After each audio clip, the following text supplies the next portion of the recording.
Man's chasing building. Y'all already know what time it is. We come down the damn chimney looking for the smoke. We don't duck ish around here. We address any. Listen, we come down the chimney looking for smoke. No matter who the player is, who your favorite team is, it does not matter. And when I say this is the one-on-one sports podcast, this is facts over fans. You ain't gotta like it, but one thing you need to do is learn how to love it.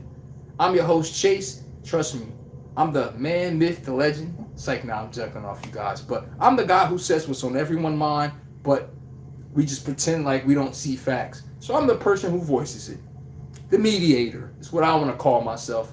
And I'm the one who ciphers it all out and tell you bluntly what it is. We don't care, shoulda, woulda, coulda, all of that. Maybe if my team would have got that last shot, if they didn't call that foul on my show, we make sure we dress everything bluntly for what it is. Not what could have happened, not what should have happened. We just going to make sure everybody, we come down that chimney looking for the smoke here. Just make sure you understand we don't give nobody a pass. My Lakers lost, everybody. Guess what? I'm about to fry my Lakers. That's how it goes. On this show, we don't give nobody a pass. That's my favorite player. My team lost or so. We don't care about any of that. Who won the game in the discussion? It's that simple. So, as you can see today, you know where we starting at. Let's just say they didn't have a good day. But the Raptors, give them their moment. Give them their moment. Because Scotty Barnes and that boy R.J. Barrett was balling. You got to give them their credit and give credit when it's due, everybody. Because one thing we always do on this show, I don't care if you don't like the player. Like I said, you ain't got to like him. You damn sure don't got to love the player. But give Scotty Barnes and the Raptors credit, everybody. Because at the end of the day, we saw them down 2-0. We saw them down 2-0. Everybody wondering, this about to be a sweep? This is what everyone was thinking. Is this going to be a sweep? The Cavs look like, they got them looking like a men amongst boys. But right now, all I know is this. You can't say that no more. That's one thing you can't do. Them Raptors battled themselves back in, and they made sure they made themselves a viable opponent. Now, Cavs, they thought they could just take a playoff. They were just like my Lakers yesterday. The Cavs just thought, well, life is good, you know what I mean? That's what the Cavs thought. Oh, we don't need to play no more. I'm like, okay. And that's exactly how they got back in the game. Cavs just got too damn comfortable. Whether you want to accept it or not, that's exactly what happened, everybody. The Cavaliers just got too comfortable. They thought this series was over. And now you're looking, holy F. Holy F. I'm telling you right now. Now, the Cavs, I bet you they sweating because now this is a series. It's still at Toronto home court. Now what you going to do? Scotty Barnes and them boys, I'm telling you right now, Scotty Barnes and them boys is getting right. I'm letting y'all know they ain't taking no prisoners, and they got their confidence instilled into them. Now, what happens when these teams get confidence into them? What the hell you think is about to happen? They about to get that belt out, and I'm about to get the belt out for everybody. Don't even trip.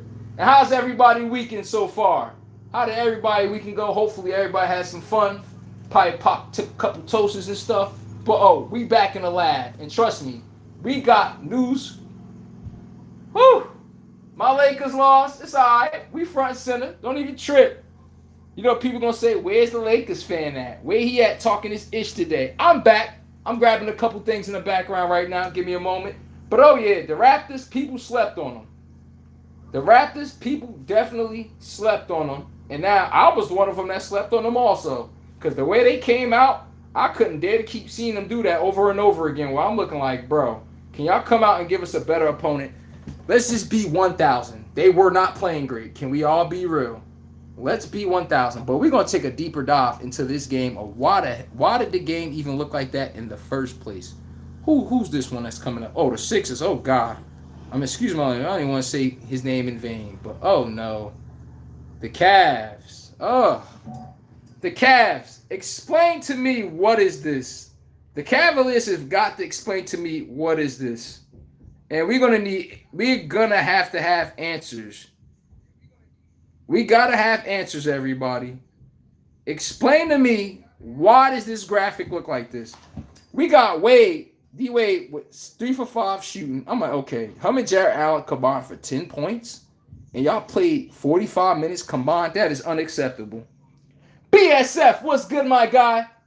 Oh, what is good, my guy? He says, what is your thoughts on the Lakers game? Don't you think LeBron looked tired out first 3 games, caught up with him, brother? Oh, yeah, we about to get into that game. Don't worry about it. My Lakers, we got that belt put to our rear end, you know? Hey, trust me, as much as we win, and you know how much I talk my ish, I don't make no excuses when my Lakers lose. Listen here, the Rockets was desperate last night. They got the belt out on us. Can we just call out the obvious, everybody? Can we call out the blunt obvious? Matter of fact, let's really go to that game in a few. Right, let's go to this game right now. Let's be 1,000, everybody. They kept their season alive. Şengün and them boys was going to work yesterday. Everybody. One thing you got to give credit, I want to say that too. Was LeBron tired? BSF? Yes, he was tired. But I can't give them an out on that. They came out there and out-hustled us. It was that simple. Oh, what's good, my guy? Oh, we Lakers gang. What's good, man? BSF, Laker Nation, and make everybody follow his channel. That's Laker Nation. But yes, Şengün and the boys, give them their credit. Give them their credit, everybody. They came in yesterday. They laid down a damn law. They out-hustled us. They beat us to every 50-50 ball. Everything you can think of, they beat us. My Lakers was drunk at Will last night. We thought for y'all, that is not happening, everyone. That's the biggest problem. What happened to my damn Lakers? They just came up, showed up like, oh, well, they're going to get a W. This is an easy win. Oh, another day in the office. I don't know what the hell they was thinking for 1 second. I really don't know what they was thinking. But we about to get it out to the graphs right now. We came out lackadaisical, no effort whatsoever. Let's start right there. Explain to me what we looking at. Explain to me what we looking at. My Lakers played god-awful yesterday. God-awful. Well, I said not his name. I don't want to say his name in vain, but my Lakers played terrible yesterday. I'll be a fool to make up an excuse coming up with anything other than that. The Lakers were absolutely terrible yesterday. Absolutely terrible. Look at this. What do we got? Hold on. Houston. We got to give them credit when credit is due. Hold up. Houston, they made sure they got that belt. They got that belt out on my damn Lakers yesterday. They said, we not going home. Okay? That's what they was telling you right there. They said, we not going home. I'm telling you right now, this game didn't even look close. Where the lockdown cuffs at? It wasn't even close. I already knew this game was over like mid-second quarter. I mean, late second quarter. I'm like, okay, so we're just coming out here with no effort, no anything. That's how I looked at my Lakers yesterday. When I say give them credit, though, I never want to be that person to look like I'm taking credit from a team. Let's be real. Who was taking empty calories up for us yesterday, everybody? Let's take a deep dive in this game. Hold up. Luke Kennard. He was our savior at one point. What was Luke Kennard doing yesterday? I mean, everyone's due for a bad game. He said, yeah, I was embarrassed for them too, BSF. Stewart! I know Stewart ain't just popped up in here, man. Look, I know when y'all won that game that said, be 1,000. He's like, yeah, I can't. Oh, everybody, be 100. Wait, man, I'm going to wait for more people to come in here. When y'all saw me go late a little bit, when y'all saw my live come on a little bit later, be honest, when I didn't come on at 5 o'clock, I know they was like, look at him. He talk all that ish when the Lakers winning, huh? Where's he at when they losing? Where's that belt at? Just be honest. Is that what y'all was thinking? Oh, he not going to go live because they lost? No. I show up. I make sure I got the same energy when we lose. The Rockets, listen here. They got the belt out on us. I'm going to be honest with you. I know they was desperate. They ain't about to just lose at home like that. I didn't think it was going to be this bad. Oh, yeah, they got the belt out on us. They almost got the belt out on us like we stole something. I'm going to be 1,000 with you.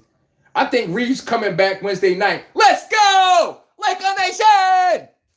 Don't worry about it. We just let them get their confidence up. Hey, Stewart, what was Stewart talking about right now? If the Rockets win Game 5, it's over. Stewart, listen here. Lakers, Marcus Smart had an off game. He went 3 for 8 versus his last 2. Kennard came back down 3 for 8. You can't be playing that much minutes. That's 63 minutes combined. That's all we got from you guys. That's not enough. LeBron had 8 turnovers. That is unacceptable.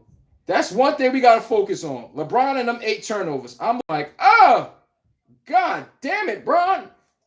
Bron was turning the ball over every time you blink. Not blink, but you get the point.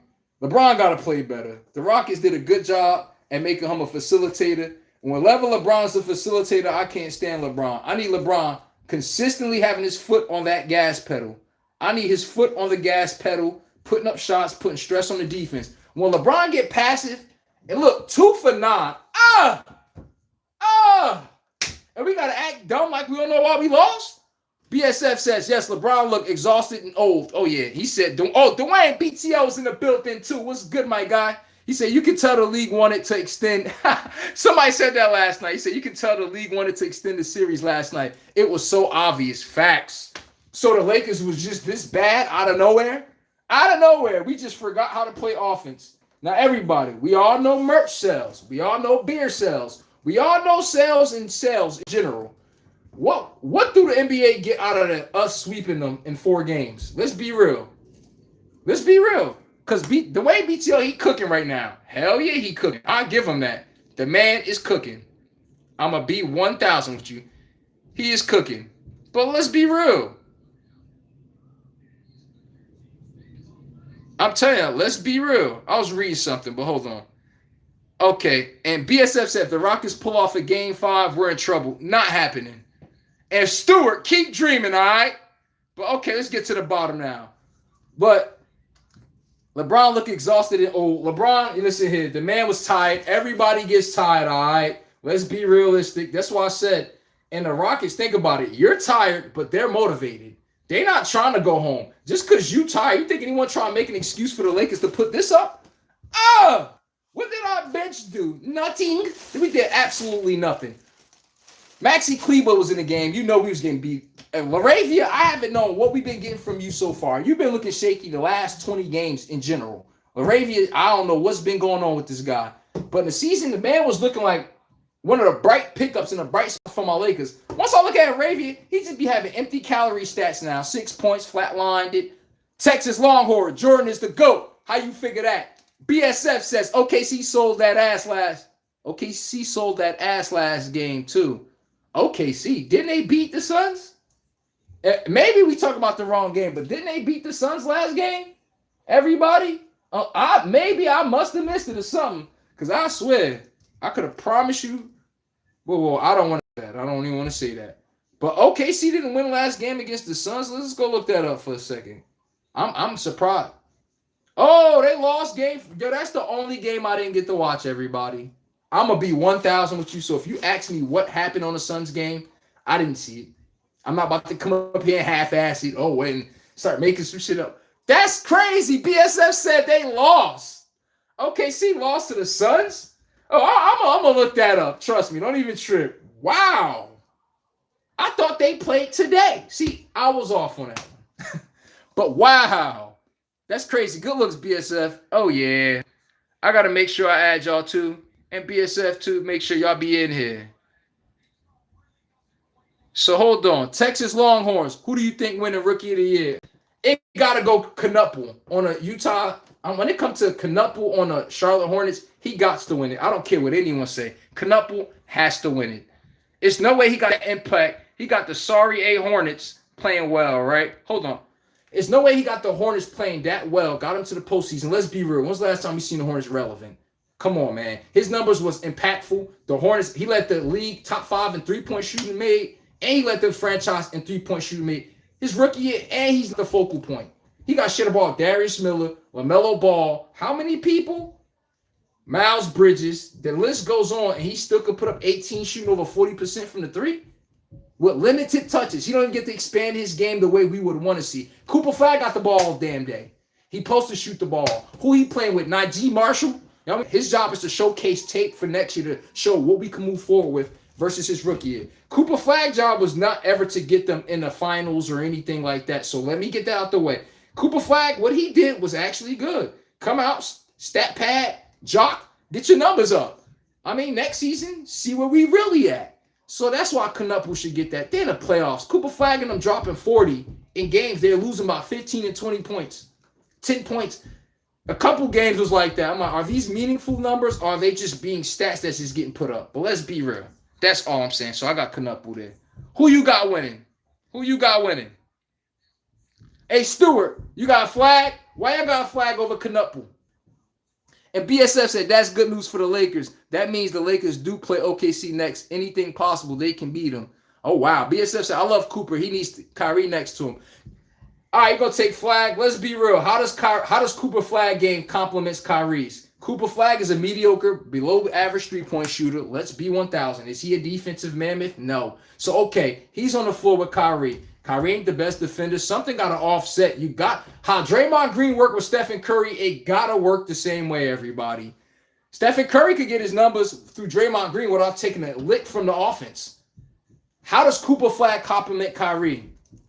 You know what Kyrie is? He's a complementer to an A1 person that leads the team. Why do you think Kyrie and LeBron went so well? Let's be 1,000. Because LeBron is Cooper Flag going to be the guy that has that IQ that could put the team in the right spots, and Kyrie could just be a killer, just score. Have we seen that from Cooper Flag? That's the red flag I have right there.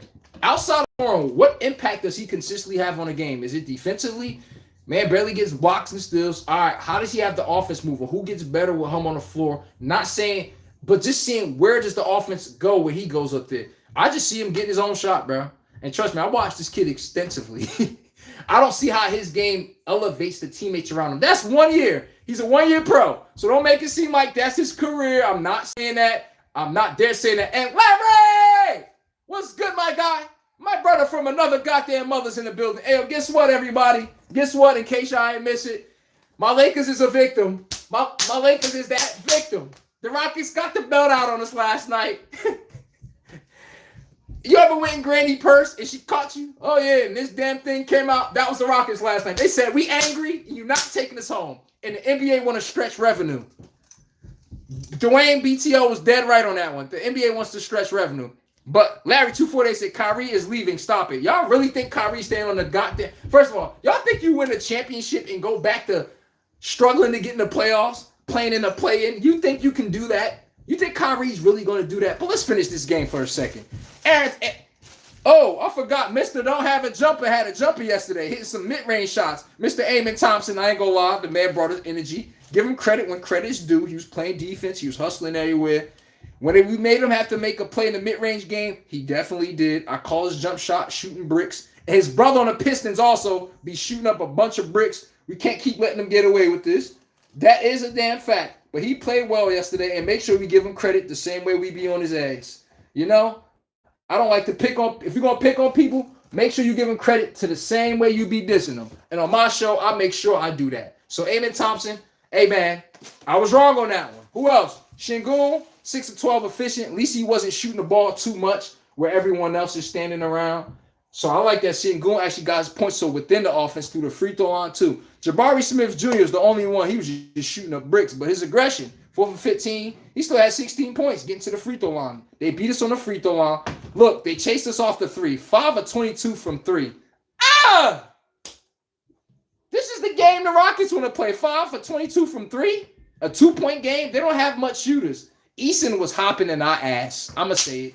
He was making life for us on defense extra hard. Terry Eason, I think that's his name. Boy, he was on LeBron ass. I ain't say he locked him up or anything, but he was on LeBron ass, give him a tough time.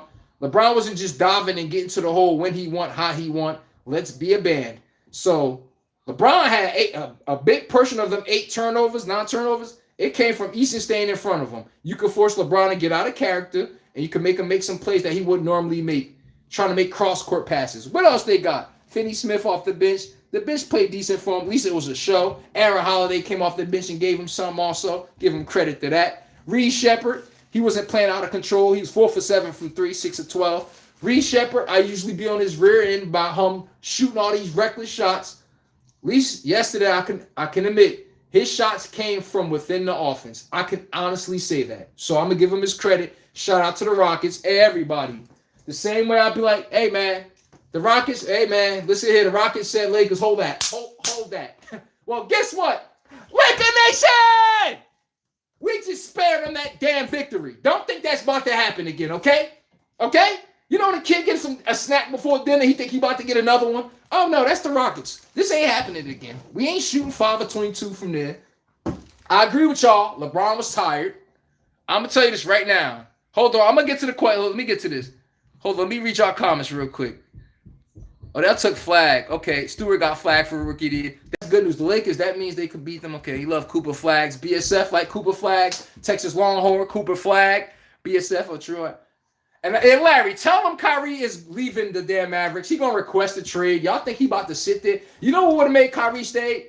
If y'all had kept Anthony Davis, what y'all thought was y'all was about to get rid of Anthony Davis and get super comfortable doing that. Hell no, I could have told you. If y'all had kept Anthony Davis, Kyrie would have came back to the Mavericks with no problem.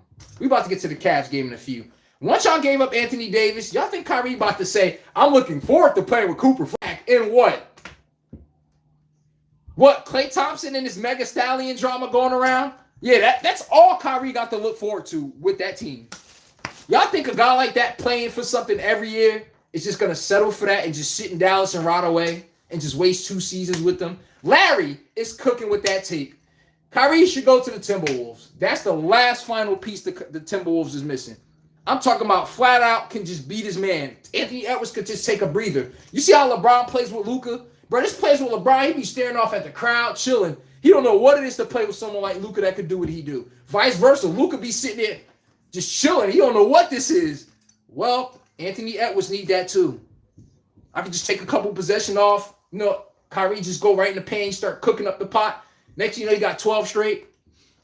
Kyrie with Anthony Edwards. Do y'all see a championship out of that nucleus? Stewart said, who do you think, who would you rather have as a teammate, Flag or Knuppel? I'm going to take Knuppel because but hey, Stewart, what kind of team we talking about?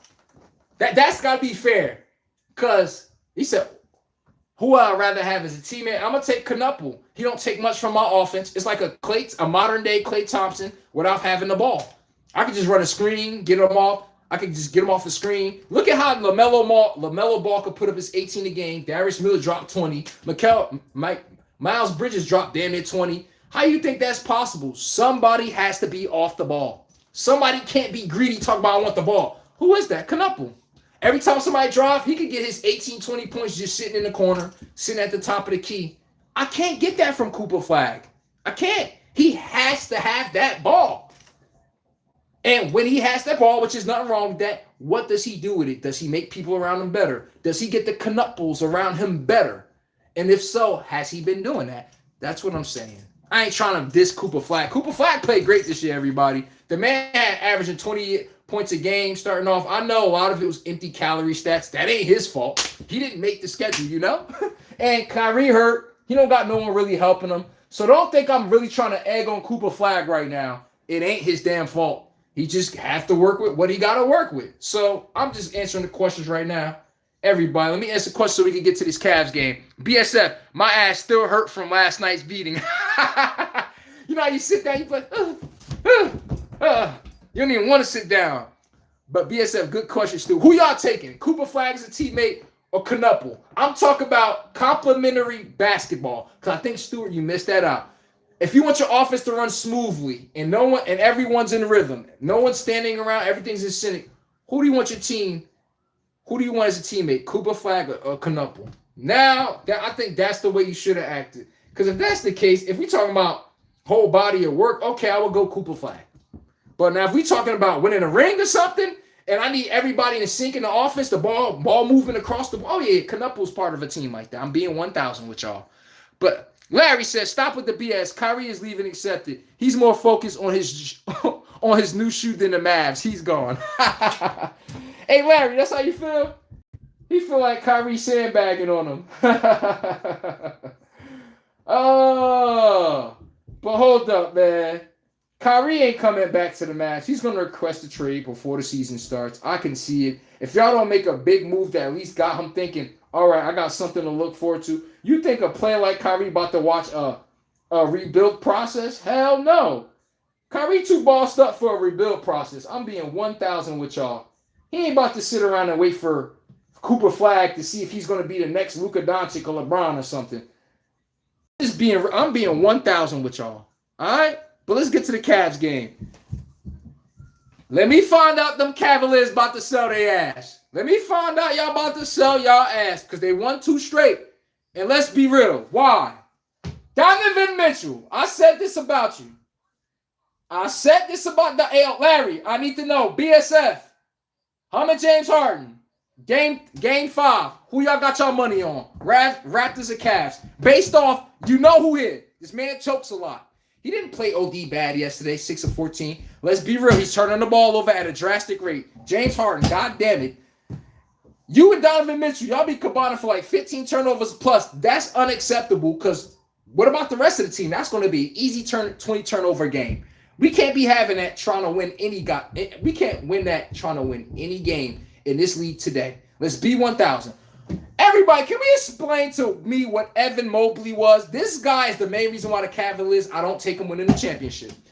Now, do they have everything they need? It's Evan Mobley. This guy, Mr. Give you 18-9, 18-10, but it don't look consistent and impactful in a way where you could say, when I get the ball to Donovan Mitchell hands and James Harden hands, who makes me pay the same way these two do? It's supposed to be him. This is supposed to be the 20-10 guy, won Defensive Player of the Year, has not developed his game in a way where he can take over the game when D. Mitchell's on the bench, when James Harden on the bench, where we could run offense through this guy. Now, that stresses these two to always think they got to create, especially Donovan Mitchell. It's supposed to be slow the ball down and get the ball to Evan Mobley. This is his 30th in the NBA now. How come we still not at that point? And what do y'all think about Evan Mobley? How you get 8 points here, that's 11, 18 points between 3 players, and they both played 59, 85 minutes between these 3 players. They only gave you 18 points. Do we got to play dumb while they lost the game? I'm like, for real. Like, it's right here.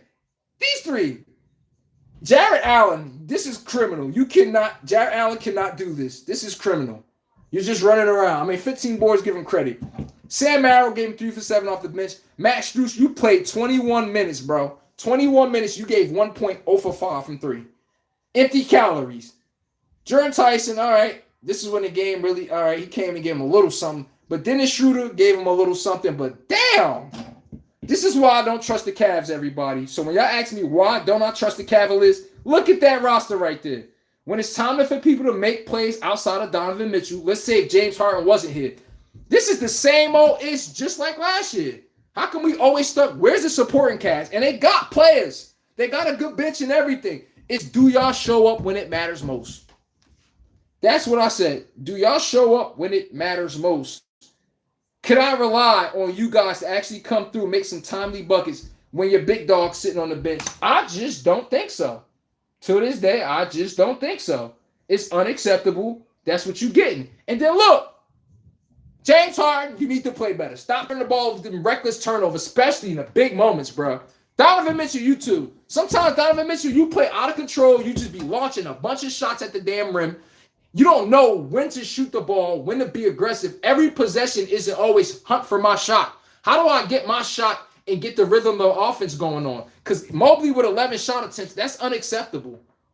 Why no one else getting double-digit shot attempts except you two? I mean, really, y'all 3, but no one else is in rhythm and even feeling like they're in the game but you 2 guys because the ball is sticking with with Donovan Mitchell and James Harden too much. Y'all need to move the ball around and trust your teammate. Give him the ball on the goddamn low block. Learn to get, even if he missed, get him involved in the game. He got to touch the ball, Mobley. You got to make your players around you, just like your own friends and teammates. You got to make the players around you feel like they belong. I don't care. Give them a paint touch. Throw them an alley. How you got 24 shot attempts, 14 here? Yo, these 3, that's 16, 21. These 3 don't even combine to Donovan Mitchell shot attempts. We said this about Jalen Brunson. You can't win that way.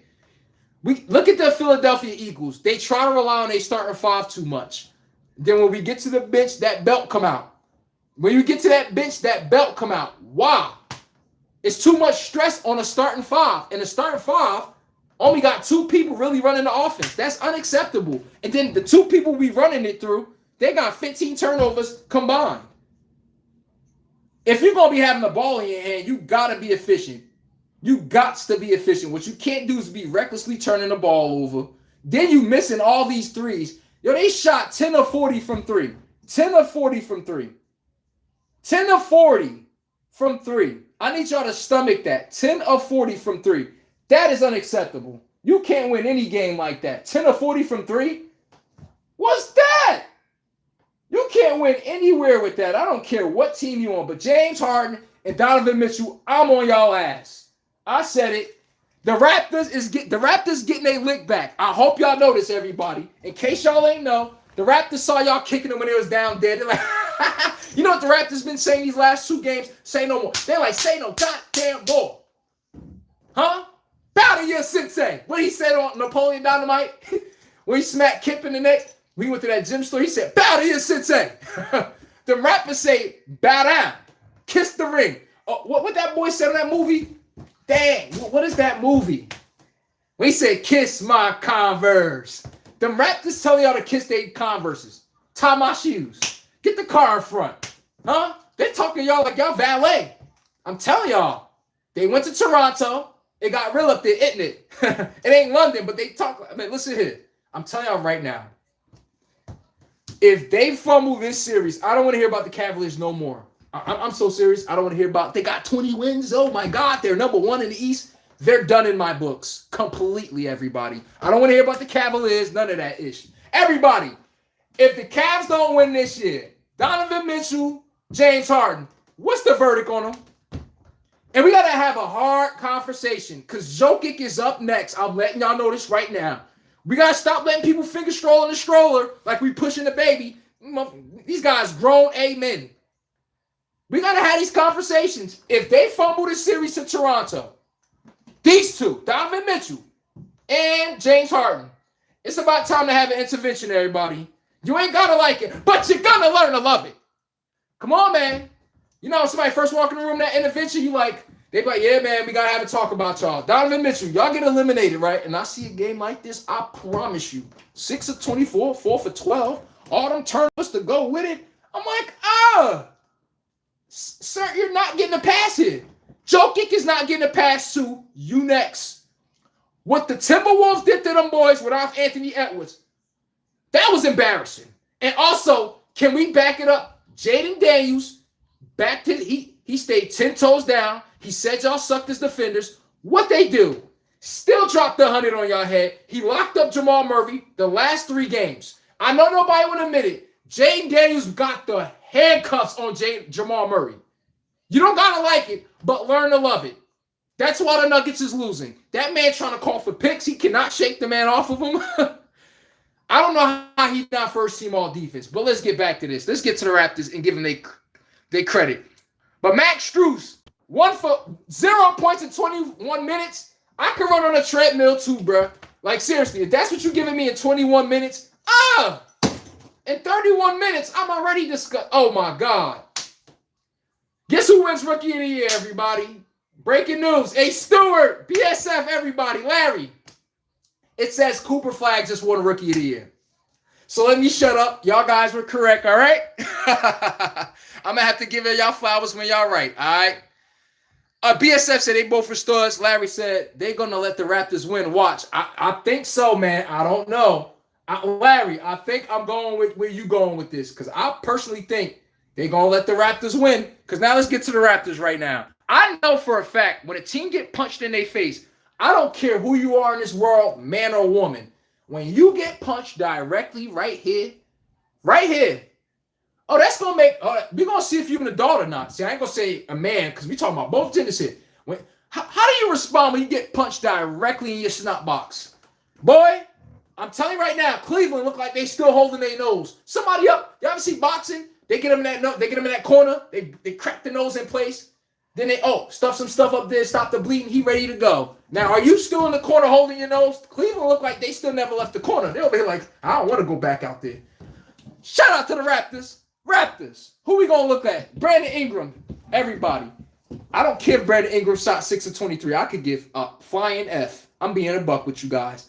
Y'all saw the other game before? He was 3 of 15. I will take 23 points, 6 of 23, then 3 of 15. At least he was aggressive. I can deal with that. I can take that. He's getting to the free throw line. Give him credit. So we got at least choices and trade-offs. I can't say I don't want him being aggressive. I can't deal with him shooting 3 for 15. Then he comes out the next game aggressive. But then he's 6 of 23. At the end of the day, You got to take choices and trade-offs. At least his aggression was there. We had to acknowledge him on defense. Let's be a buck. So we got to at least give him that credit from that standpoint. I got to at least say that. But everybody, can everyone start giving their credit to RJ Barrett, even though he didn't play well this last game, but he's been giving them an actual fit over and over again. I'm just being real with you guys. He's been giving them a fit. RJ Barrett went 1 for 6, though, 8 of 22. Scotty Barnes, last 2 games, everybody. Scotty Barnes been goddamn wilding. The man been looking like a complete player. I'm talking about y'all got to pay attention to him. The boy played defense. He getting rebounds. He getting assists. You name it. That boy out here. And he making sure. Y'all not sending me home. He like, y'all not about to just send me home like that. Hell no. No.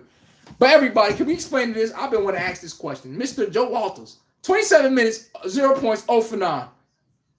0 for 8 from the 3. He had 7 rebounds. He had a few assists. I be trying to ask people, where do y'all hire? I know some of y'all got to watch these games. Y'all be looking like this guy right here. You be like, yo, where y'all hiring at? I could run up and down the court for 27 minutes and shoot some yes and not score a point. I just be like, ha. As a coach, I be wanting to know when I see him on the court. When you see a guy giving you this, right? Defense, everything. I'm looking like, what makes you say I want to put him back in the game? I want to get his 0 for 9 back in the game. It's like, nah, he plays good defense, everybody. Let me stop. I'm just joking with y'all. Walters, he played good D, even though he wasn't making his shots yesterday. Raptors ish was broke from 3 yesterday. Let's be buck. They shot 13% from the three-pointer and still won. It's disgusting.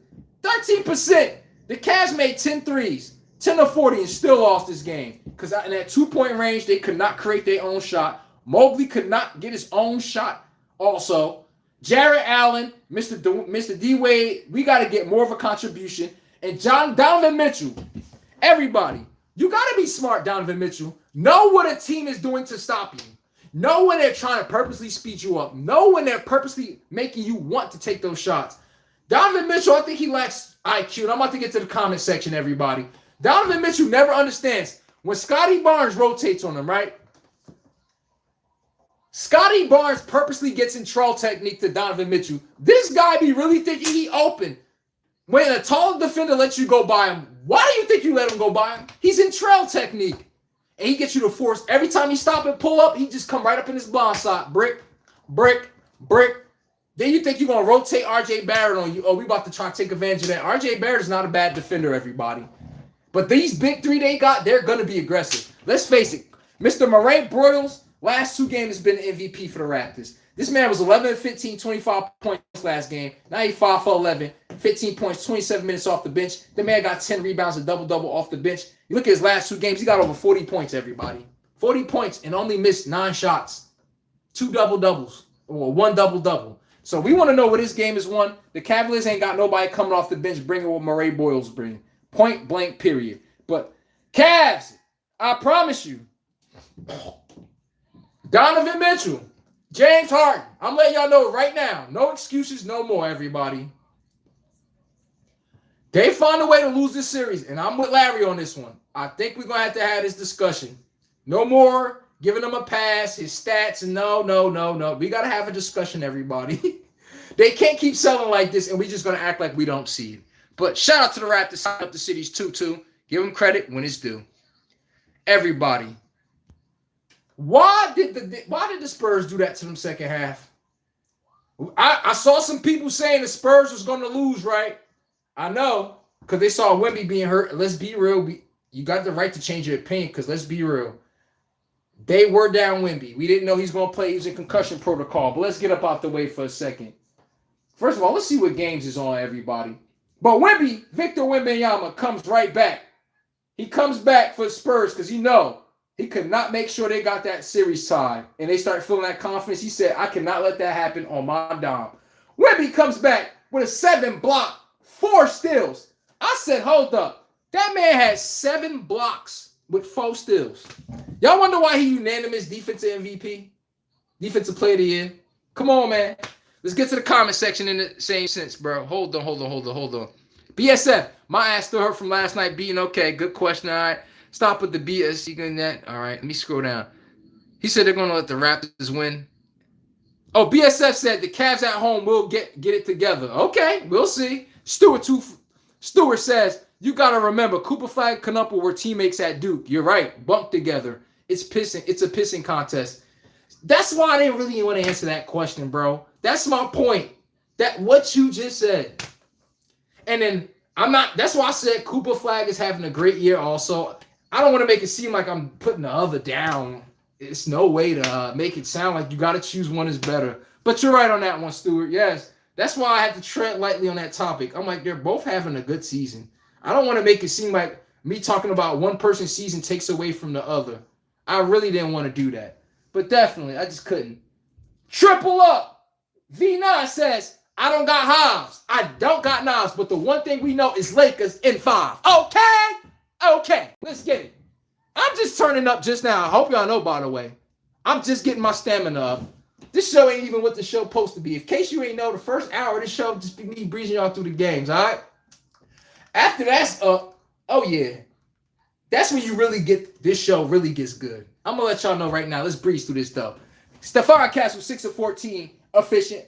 The boys playing lock-up defense on them boys yesterday. Scoot Henderson, I'm out to find you. The boy Stephon Castle, he saw that 30-point game. He said, say no more. We got something for you. We got something for that ass, all right? Hold on. Hey, Scoot, I gotta bring this up. The boy Stephon Castle was like, that boy was crazy glue on you yesterday. I'm just going to call it as I see it. I'm not about to lie. I know what I saw.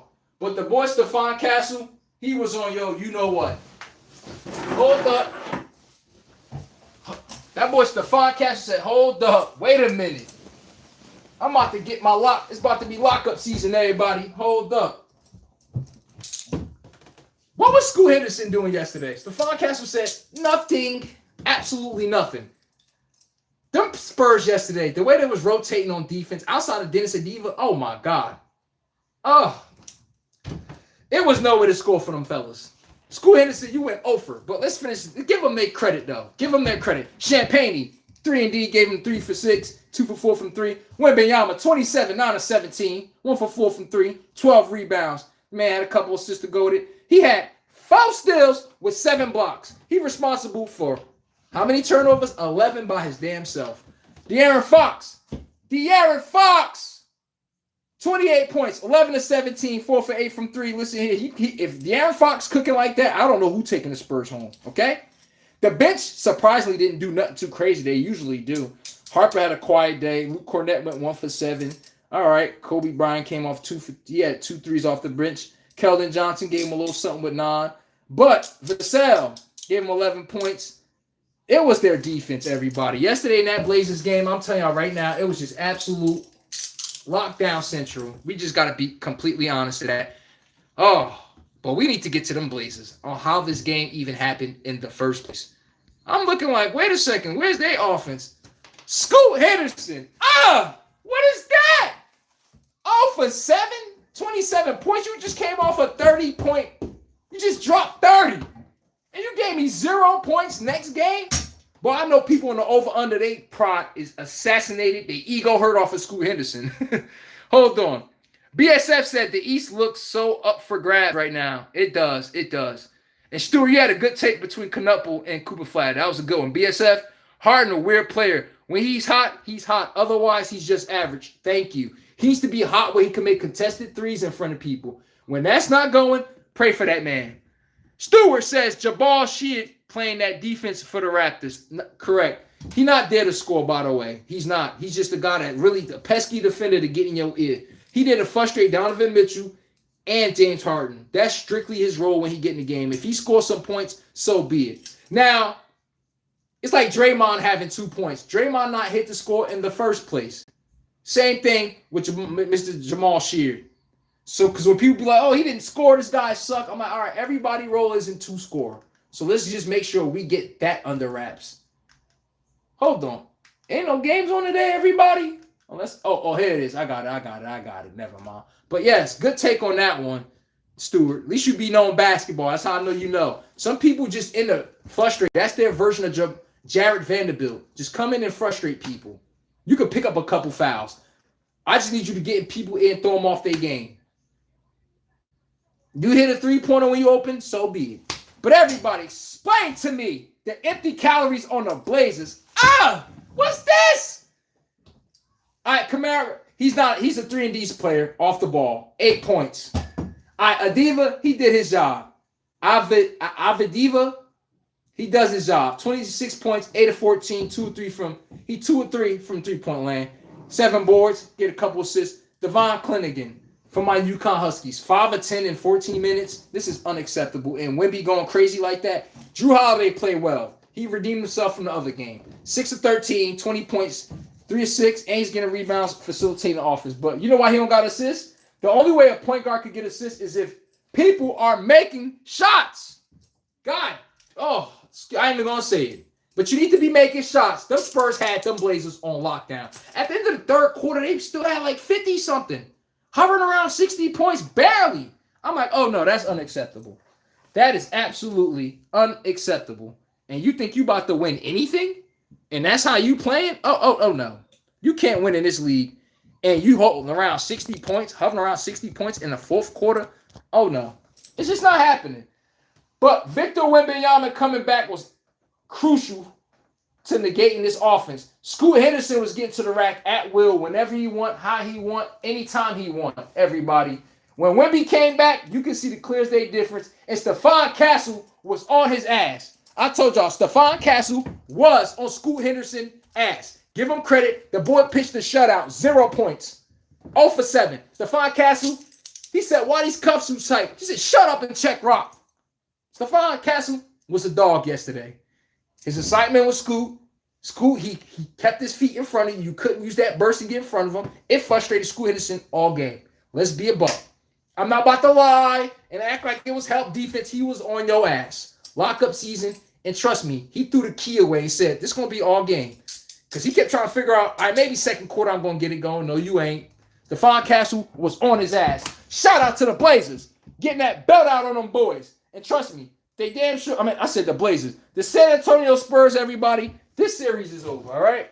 I know we want to mention this fairy tale that they could win the game, shoulda, woulda, coulda. On this show, we don't do that. That belt, they got that belt out, especially in that fourth quarter. That fourth quarter, boy, they was beating that kid. You ever seen a kid get his hand lift up and a belt just whack? He dancing like a ballerina in circles, just getting whack, whack, whack, whack. You ever see a kid get whacked with that belt? You know how they cry? They be like, you be looking like, when you gonna cry, bro? That was them in that fourth quarter. But I'm telling you right now, man, I'm talking about, just watch the first 10 minutes. You're like, God, all you see is the Spurs over and over and over and over. The boys over there, you see that neck rub? You're like, damn. When they gonna stop? Oh, yeah. The Blazers, I'm on y'all heels, bro. You got 5 points between 2 of your starters. Y'all got, listen here, I could be the water boy, pay me $5 million. I could run around and do this, all right? Pay me $5 million, all right? 5 points between 2 starters. I got 13 points between 3 starters. How, Sway? Let's get in the comment section for a second. Stewart said, Jabal, okay. BSF said, another big story. Denver versus the Wolves. Great matchup. Surprised Denver down. Thought it would go to 7. I told y'all from day one, the Denver Nuggets cannot beat the Timberwolves. Can we admit? Hey, Larry, you in the chat, Larry? Hold on, where Larry at? I hope he is. Everybody, I'm about to read everyone's chat. Can we give everyone, y'all see how I hike on Rudy Gobert? I told you on my show, Facts Over Fans, I'm your host, Chase. I make sure the same smoke I dish out, I give that credit just as high. The same way I make little jokes, bring the belt out, all that stuff. Give Rudy Gobert his damn credit. I hike on him. Rudy Gobert, you're playing great this postseason. He's neutralizing Jokic. He's challenging him, wearing the guy down, making him pick up some fouls, actually making him have to play defense. He's outworking them. He's keeping everything to one possession. I hike on Rudy Gobert all the time. I said, I don't know how he's defensive player of the year. Well, he's showing it this series. Give the man his damn credit. I was wrong. I can admit that. Now, most people just going to breeze over the game because y'all hate to admit you're wrong. So I make sure I go out my way to make sure when I'm wrong about somebody and they show up. Right now, Scoot got 0 points. Next game, he come back with 40. I'm just supposed to act like the game ain't happened. Look, I'm supposed to talk about this and just skip over Scoot and act like that. Come on. Make sure if you're going to play with a player name and you're going to say something about their game, make sure if they prove you wrong, come out there. It's okay. I was wrong. Rudy Gobert is playing phenomenal. We're about to get to that game next, everybody. But BSF, good one right there. BSF says, Iron, Mike says, everybody has a plan until you get punched in the mouth. Oh, yeah. That's everyone today. Life seems so great in America until you get punched in your face, until you see rent, $2,500, car insurance, oh, the axle piece, check engine light. Yeah, life seems so great. See, life is punching you in your face. Honestly, life be jumping you sometimes. They got their feet on you. It feel like 8 people jumping you at once. But that's sports and life, everybody. Everybody seems so smart. I would never do this and X, Y, and Z until you get punched in the mouth. It's easy to say these things until you get punched in your mouth. Right now, battle tested. The Warriors, the Denver Nuggets down 3-1, punched in their mouth. Rockets down 3-1 to my Lakers, punched in their mouth. Did they just roll over and just play dead? No, they got a win yesterday. But at least they got up and stood for something. At least they said we ain't about to embarrass us in front of our home crowd. I could at least give them respect on that one. That's all I'm saying, everyone. But great take on that one, BSF. RJ Barrett. BSF says, Scotty Barnes gave his Cancun tickets to Mitchell. Say you're going to need them. That's a good one right there. It looked like he's going to need them tickets, and it looked like he don't need them. I'm being a buck with you. I'm with you on that one. But yeah, Donovan Mitchell, this is make or break season for you. I'm not playing with them boys this season. Donovan Mitchell, this is your last season even looking like a star player to me. I'm telling y'all all right now. James Harden, you too. Everybody, I got smoke for everybody. We're not about to keep letting people get away like they getting pushed in the stroller. Y'all grown, amen. Y'all grown-ass men. Y'all got to start coming through in the clutch, bro. We can't keep doing that. And then the season come around, we got to glorify stats and stuff. I'm like, nah. But let's get to finish this one. Jeremiah Grant gave him 17 points off the bench. That's the only life they had outside. How the hell Jeremiah Grant played 33 minutes? These two played a combined 64 minutes. Oh, hold on. These two combined played 59 minutes and only gave you 8 points. This man single-handedly uplift that.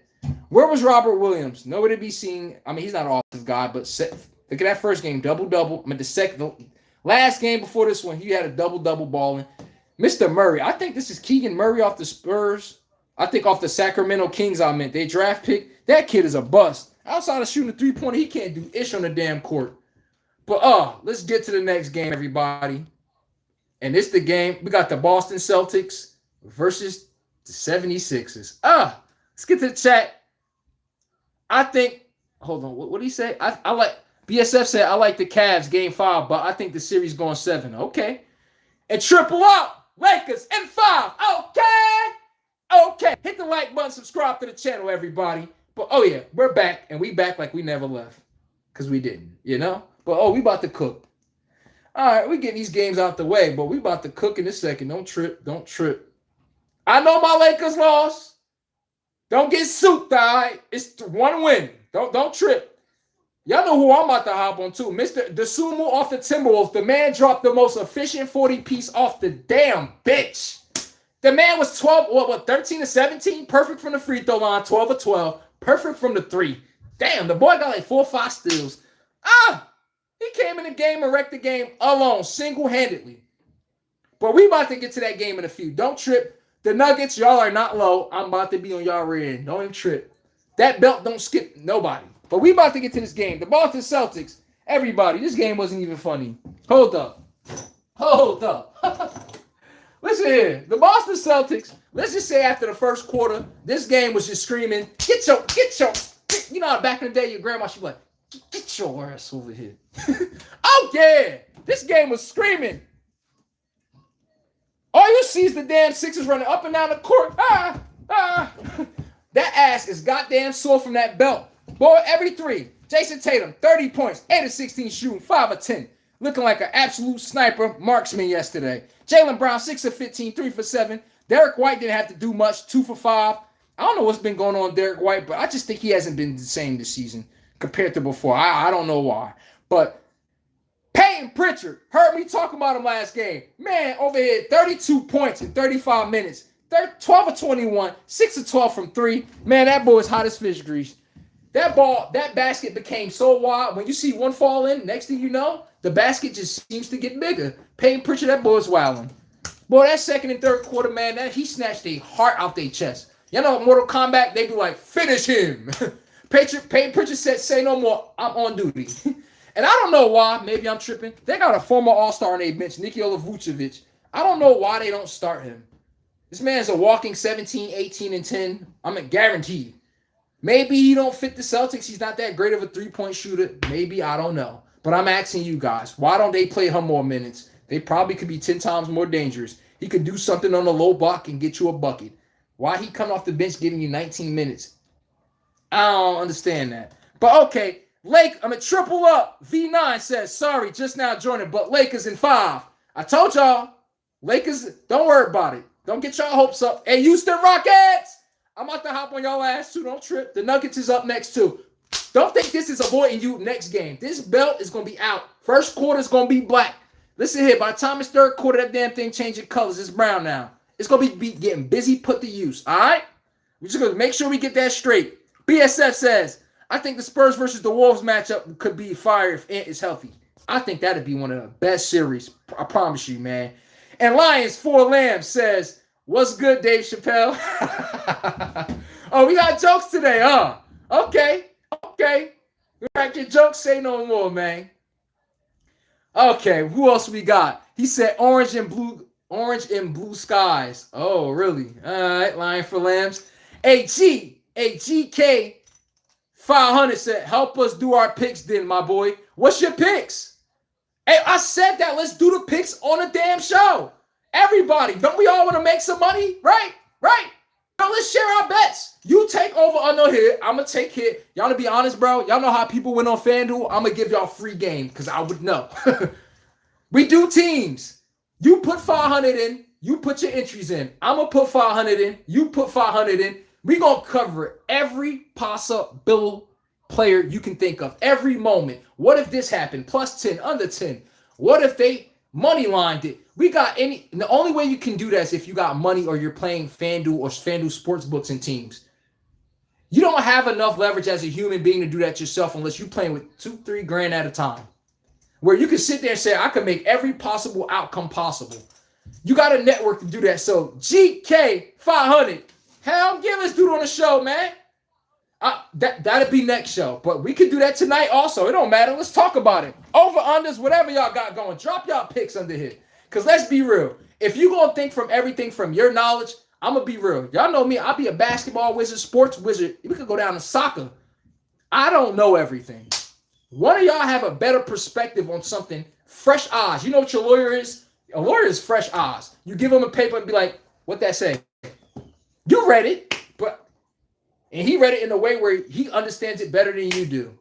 It's the same thing with the sports picks, everybody. So GK 500, let's do it. He said, hey, yo, Dasumu, 15 field goal attempts or more or less. Dasumu, 15 shot attempts or more or less. I'm going to go with less. Actually, I'm lying. Wait. Anthony Edwards is hurt. Dasumu for 15 field goal attempts or more. Are you crazy? Hell yeah, he get more 15 shots. And DiCenzo is out for the season. Damn. DiCenzo tore his Achilles, everybody. First quarter. I'm like, damn, that sucks. Not in the fourth. Not that he got to play. DiCenzo Achilles just snapped in half. He admittedly said, listen here, I'm done. Somebody come get me. He didn't even play around. He said, yeah, come get me. I can't get up. But yes, DiCenzo and Anthony Edwards ain't playing. GK 500. Ayo, we're going to say Dasumu for 15 shots or more. Hell yeah, book it. But let's finish these games real quick before we get down. Hey, B-Wayne 8274. What up, though, my moderator? Always late. And he show up in here and make sure he skate right in here and be like, what up, though? Like I ain't Nate. You know that one worker that come late and they be like, they just come in and be like, yo, what's up? Just acting like they ain't late. What's good, my guy? I'm good. Life is good. Everybody, I hope life is good. Trust me. Today is great. Life has been damn great. I can't complain. Woo. Let's just say, I'm talking about these games. Let's just say in real life, I'll be doing this. Oh, yeah. Me versus life. I want all the smoke. Yes, sir. And y'all wonder why I come up here so positive, the energy full instantly. Hell, I love every inch of the day. Just being a buck with you guys. Hey, man, GK 500. What up, though, B. Wayne? What's up with you, man? How the family doing? How everything going with you guys, man? And GK 500 says, Dasumu, more or less, 14 field goals. I said more. Come on, man. He got to pick up the slot for DiNcenzo and Anthony Edwards. Yep. Block trade. What's good, my guy? He said Timberland. What's up, man? Hey, TK said the sumo fuck. He keep putting that same thing to make sure I read it. Drew Dogs 55 said raps or cash. L Larry, I'm going down with it. I'm living down my pick. I'm going with the Raptors to upset the Cavaliers. James Harden about to sell next game. I'm putting money on it. Whenever these moments happen, it is money time. I'm talking about we absolutely have to have it. I don't give a damn who y'all talking about, everybody. When we absolutely have to have it, can I count on you? James Harden, I'm sorry, I can't count on him. Donovan Mitchell, and him neither. I'm going to run with that. Prove me wrong. Prove me wrong. Hey, Mono. Oh, hold up. Mono Mester Persone. Whatever that say. Air France Wemby. What's good, my guy? We got a Wemby fan. Everybody hit the like button. Subscribe to the channel. Trust me. I'm about to dive down the chimney, and I'm about to look for some smoke. Y'all not about to like some takes I got to say. I'm about to say a lot of mean things, but guess what? I mean every word of it. All right? Let's get through this. MHR said Embiid messed up what they had working. Thank you. MHR, my guy said it perfectly.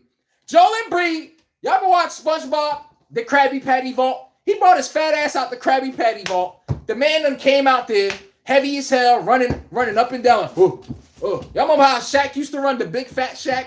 That was Joel Embiid yesterday. You over here, they got the team looking at him like, God damn it. Joe, hurry your fat ass up, man. Damn. Tyrese Maxey got to slow down. We got to get you incorporated in the game earlier where it takes away from everyone else. Look, Kellen Oubre, he was in double figures every game until Embiid came back. 31 minutes, 2 points, 6 shot attempts.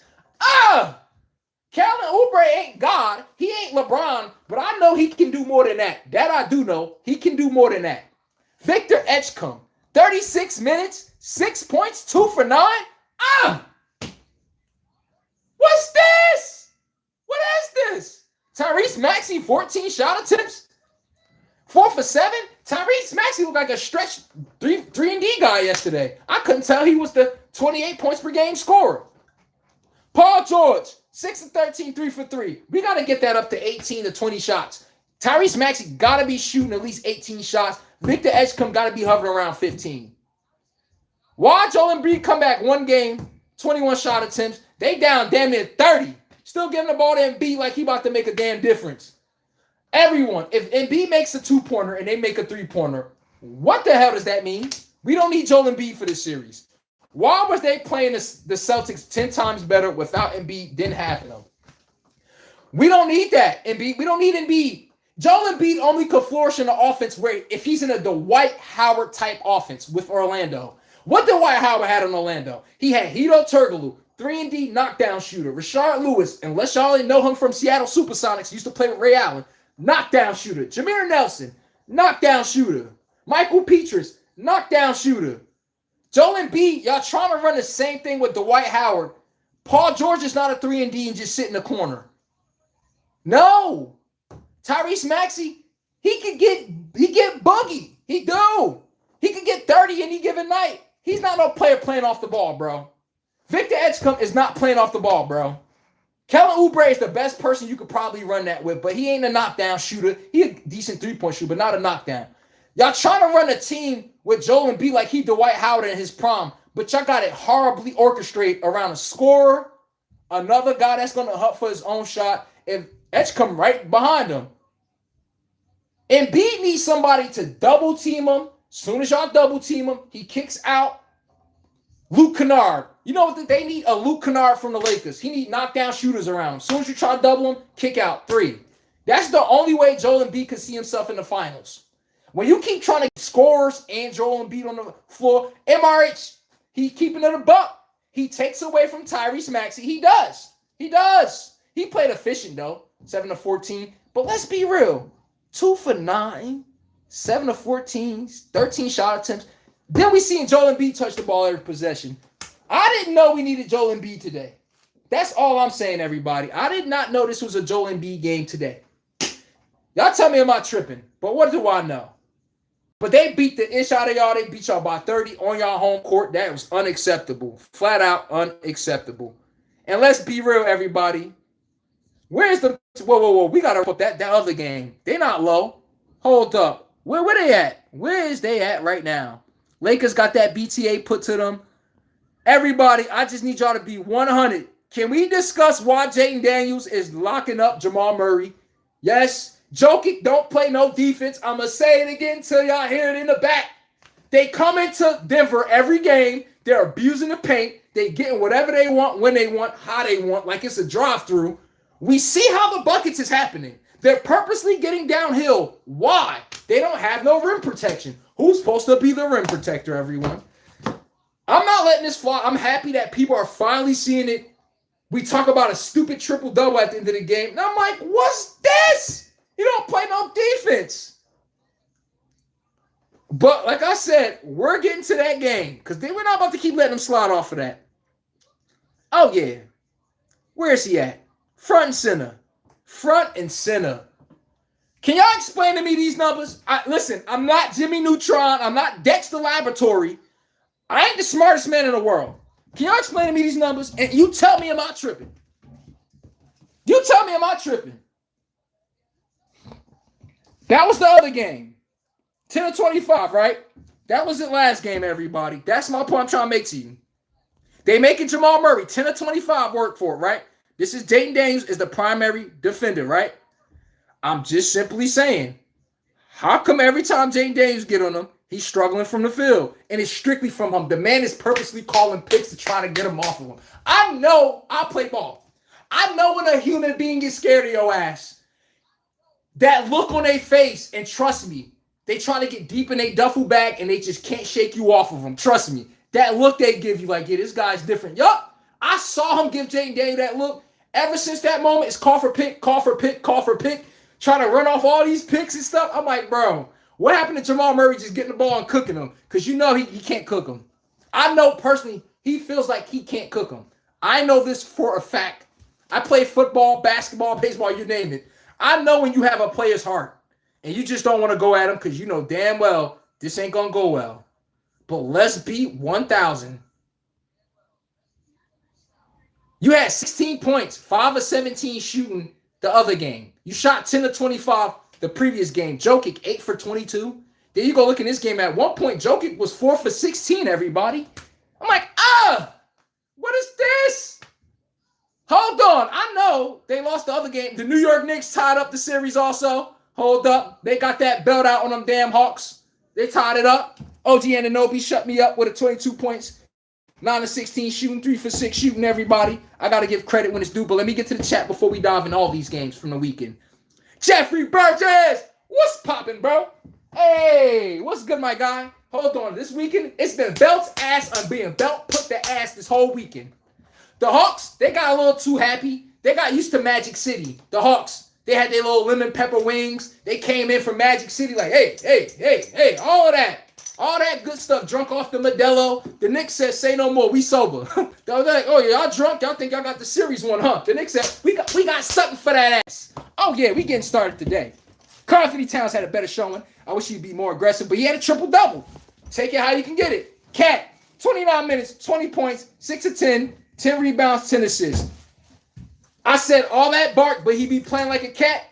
Hey, listen here. When I'm wrong, I can admit it. Great game, Karl Anthony Towns. Give credit when it's due. He played a humongous reason why they won this game. He was setting up OG Anunoby, who had a double-double, played 40 minutes, 22 points, 9 of 16, 3 for 6, 10 rebounds off the glass. Josh Hart, you know what he do. He comes in, he played defense, he gave you 9 rebounds. They almost had 3 plays with 10 rebounds. He gave him some great defense. He was making C.J. McCollum and Nickeil Alexander-Walker work. Give him credit on that one. Everything isn't designed for everyone to score 100 points every damn possession. Everybody scoring 20 and all that. Did you do a good job at stopping your man? Did you knock down the threes and the limited touches did you get? We got to focus on things like that. All right, listen here. I know they won a game, but can y'all help me out here, bro? Can y'all help me out with this guy? I got something on this guy right here. Mikal Bridges. If y'all knew what the Knicks gave up to get him, this is unacceptable. 3 for 4. He run around like he don't know he getting paid $150. He acting like he don't know how much the Knicks gave up to him. This man, Mikal Bridges, run around here like he don't know. You're a starter. They're dependent on you. 3 for 4, 8 points. He's out of here this offseason if they don't win. I'm telling y'all this right now. Because I see Trey McBride coming in, getting more minutes than you, Jordan Clarkson of the world. They put Jose Alvarado. Mikal Bridges, that's unacceptable. Unacceptable. But y'all won yesterday, so I'm going to cut you some slack. But Cat's starting to see Kuminga on them. At first, we saw Jonathan Kuminga on them. Cat was bailing them out with jump shots, going to the three-point line. Cat said no more. I see Jonathan Kuminga on me. Give me the ball. The Knicks could easily win this series if they just play off a Cat. It's that serious. Simple. Mitchell Robinson gave you 15 minutes, 6 points, 8 rebounds. They killed the Hawks on the glass. It was that simple. Jalen Brunson, 7 to 18. I love how he got the shot attempts down to 18. Everyone else is more of a balanced attack instead of Jalen Brunson shooting the ball 27 times. I didn't say he was jocking or anything, everybody, but I'm just saying at least the offense is more flowing. Everyone's a part of the game. They seeing the ball go in. It's not just one player and everyone just staring at him or something. And that's their fault. I'm not blaming that on Jalen Brunson, by the way, because y'all don't do a good job at really stressing the defense outside of him. So, okay, now we about to get to the Atlanta Hawks. We got to explain some things here, bro. What is going on here, man? The Hawks, y'all was drunk at the wheel. Y'all thought y'all won the series already. Every time y'all get in trouble, y'all just look at C.J. McCullough like he y'all daddy. Like, for real, y'all look at C.J. McCullough like y'all daddy. They just think he about to bail him out of any and every possession. I'm like, no. C.J. McCullough is not God, okay? Can y'all at least play? And Nikhil Walker-Alexander, since you won that award, most improved player, I have yet to see you be playing up to that standard since. The boy drunk at the wheel. He's still celebrating this award, and we just letting him ride on the fit. So you got to play better than Nikhil Walker-Alexander. I'm on your heels. And Jalen Johnson, you got to learn how to play like you Himothy. Stop walking around and like you all fragile. C.J. McCullough run the damn Hawks like it's his team. That's your team. Can you act and play like it? All timid, running around like you don't know this is his moment? Goofy. Sometimes he play goofy. All right? And lying for lambs. He said, where all the talk at from before? What you mean? Hold on, everybody. I'm about to get to my Lakers segment right after this, after I finish hiking Jokic down. Jeffrey Burgess, they got Cat involved early. Thank you. And when you get a big man involved early, he playing more defense. He more engaged. He more likely to die for the ball on the floor. Yes, Cat was playing unselfish basketball strictly because of that. Y'all got him involved early. Come on, man. Can't just be expecting people to be ready and you give him the ball first time as the second quarter. I got to be realistic. I know Cat, I be on his rear end and everything, but the Knicks got to do a better job sometimes getting him the ball. And make him get the ball. I don't care if you miss. Just let you know, we need you hot. We need you like Little Caesars, hot and ready. As soon as that ball gets, it's almost as if Anthony Edwards, they couldn't even tell that they needed the man yesterday. I'm gonna be 1,000 with you. You couldn't even tell that you needed the man yesterday. I'm being 1,000 with y'all right now. Mr. Highland and Dosunmu came up there. They showed out. It's that simple. They came off the bench ready to play, ready to ball. Give them their credit. Mr. Dosunmu, hey, man, they couldn't even tell they didn't even have Anthony Edwards. They didn't even know they had Anthony Edwards yesterday, everybody. They didn't need him. Let's be 1,000. They jumped 3-1 on them fellas. Jumped up 3-1 on them. And listen, it's strictly because of this guy, Rudy Gobert, and the jobs that they done on the Denver Nuggets. Give that man credit when the credit is due. That's one thing I do know. Give Dosunmu credit when the credit is due. And we about to get here. Let's keep getting to more. Let's get to more right now. Give everybody a chance to tune in. All right, who else? Where we at? And B caused the lane. He said he got to get Cat involved early. Where's all that talk from before? He taking my talking points. I'm dead. Lions for lambs. How about taking your talking points? And Ty Eagles, what's good, my guy? My moderator is back in the building. All my moderators taking chances. They taking turns jumping in and out the building. What's up? 43 points from Dosunmu. Everybody, what's up? Ty Eagles, what's good, my guy? How you, man? How your day been and everything? Oh, I'm Gucci, man. Life is great. I can't complain. The only thing I can complain about is that Lakers, man. I know you saw what happened to my Lakers, right? My Lakers, just a victim of the belt, man. That's the only thing I can say. But other than that, life is going great. I can't complain whatsoever, bro. What's up with you? And oh yeah, let's go Magic. I'm watching that game right now. The Magic versus the Pistons. If they go up 3-0, this game is over. I don't want to hear anyone say anything. But everyone, explain to me why the Denver Nuggets couldn't stop this guy. The man dropped a 43-piece on him. He dropped the most efficient 40-piece. And he did it off the bench. Off the bench. That man was hot as lava. He was hot as fire, spitting hot fire. Dosunmu, and they asking, is he going to have more than 15 shot attempts? Of course he is. Anthony Edwards isn't playing, and Vincenzo. Vincenzo not playing either with a torn Achilles. Where do you think the offense is going to come from? Him right here. Don't make it hard. It's 43 points. Come on, man. 43 points should say it for itself. What you think going to happen? The volume of the offense is about to roll to him. I don't know why the Chicago Bulls gave him up for next to nothing. Chicago Bulls have a very good roster. For some strange reason, all these good players the Chicago Bulls be having, they just trade them away for nothing. They got Josh Giddey, Kobe White. They had him, Dosunmu. I ain't about to keep going. Who else did they trade it from there? At some point, I remember I don't remember them having DeMar DeRozan. I think they did, but Chicago, it's not like they don't hit on their draft picks. This kid, Dosunmu, came from the Chicago Bulls. He was playing well for them also. The man was top 5 in steals coming off the bench for them. He was in the starting lineup sometimes too, but let's be real. I'm wondering, why don't they give them more? Why don't they give him more run? I don't know, but congratulations to him. 43 points. The man scored 40 points on 12 of 17 shooting off the bench. 12 of 12 from the line. 5 for 5 from 3. 43 points. Dosunmu, man, you get the damn flowers of the day. He was the player. He was the player of the game threes. But out of all game threes, he was the player. He was the guy. Give him credit when credit is due. I know they beat us, everybody. You got to give credit when credit is due. But Dosunmu, I want to see you send them Nuggets home. Send them home packing. Send them home packing. Houston Rockets! We have liftoff. Y'all got last game. Everybody running around, keying and everything. I see everybody laughing.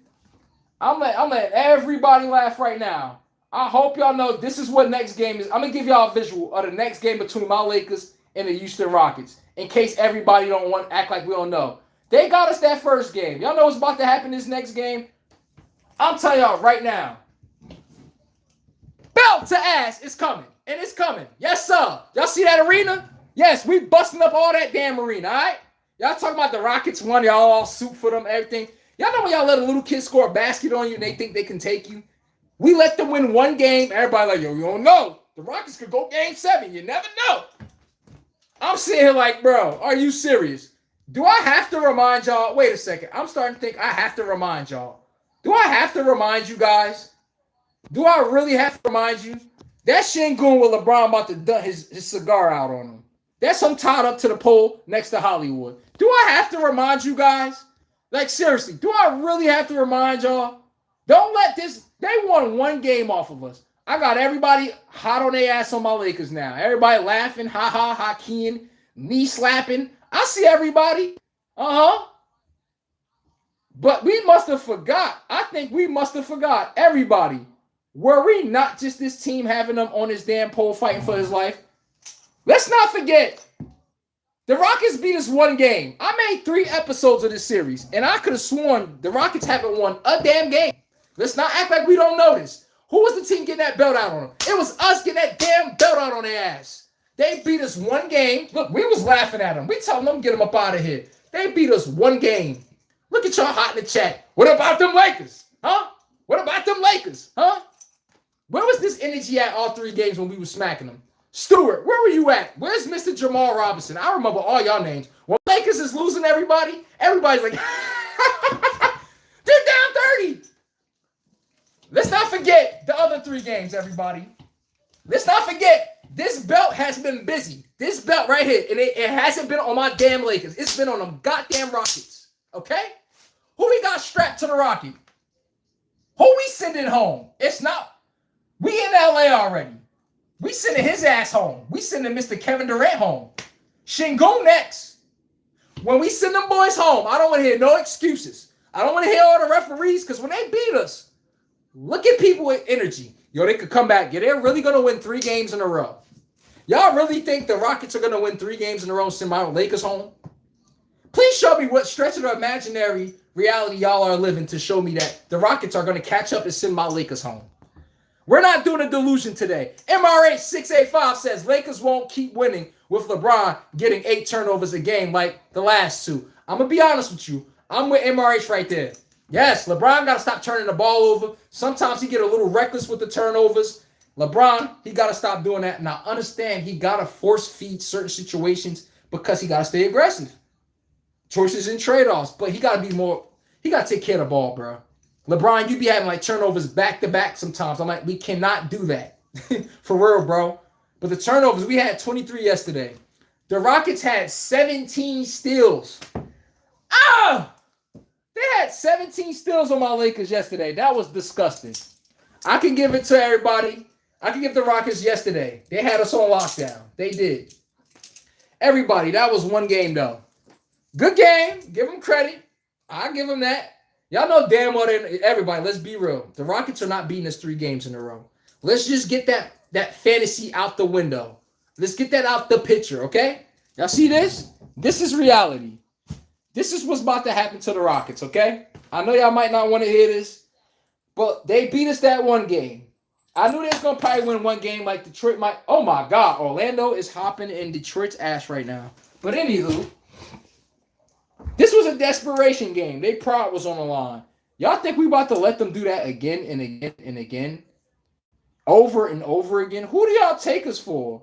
That's what I'm trying to tell y'all. Who do y'all take my Lakers for? Can we not act like we don't remember? Let's stop acting like we don't remember who was just getting their asses kicked every part of this series, huh?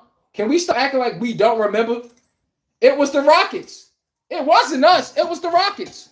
So act like we don't got Alzheimer's, all right? Because when my Lakers lose, we love to laugh and ha key. Imagine a series of 7, right? We had 3 wins to they 1. I got people in the chat talking about what I tell you.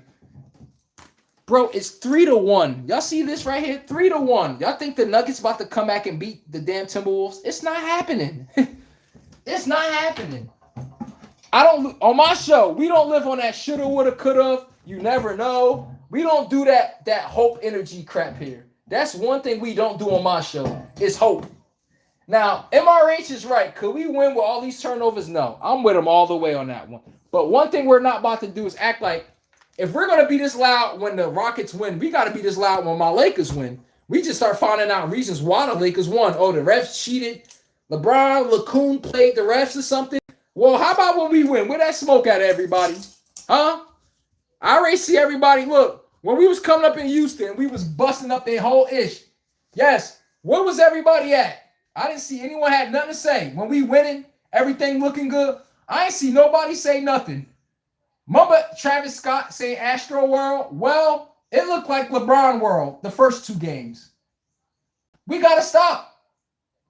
And MRH says, as a Celtics fan, I have to laugh every time the Lakers lose. Hey, bro, I'm not knocking you. When the Celtics lose, it's a good day for me, man. At least we ain't lying to each other. I'm like, oh, it's a great day. Whenever Duke and the Celtics lose in the same day, I'm like, oh, this is a great day.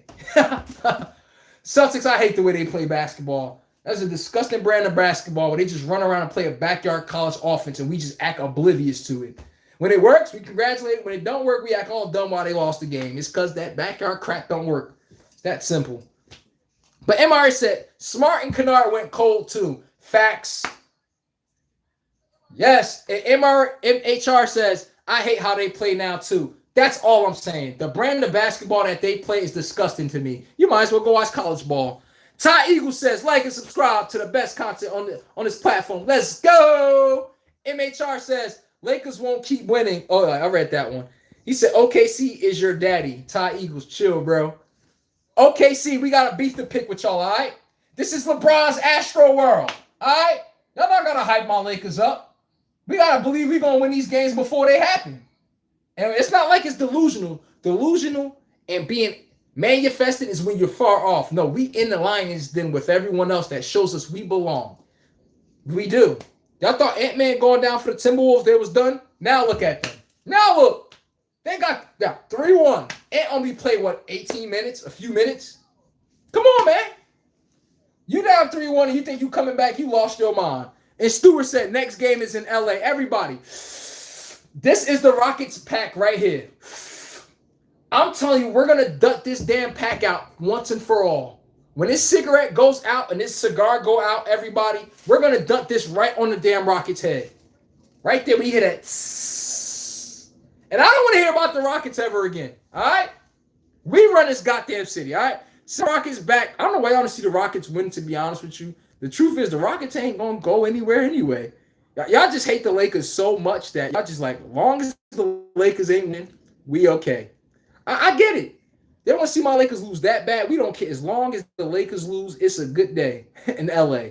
I understand. But the hate, man, we lost one game. Are we serious? Y'all know the Celtics got a 3-1 lead over the 76ers. I don't hear no one talking about the Sixers coming back on the Celtics. See how that work? You see how that work? I don't hear no one saying anything about the 76ers could come back on the Celtics. They're down 3-1.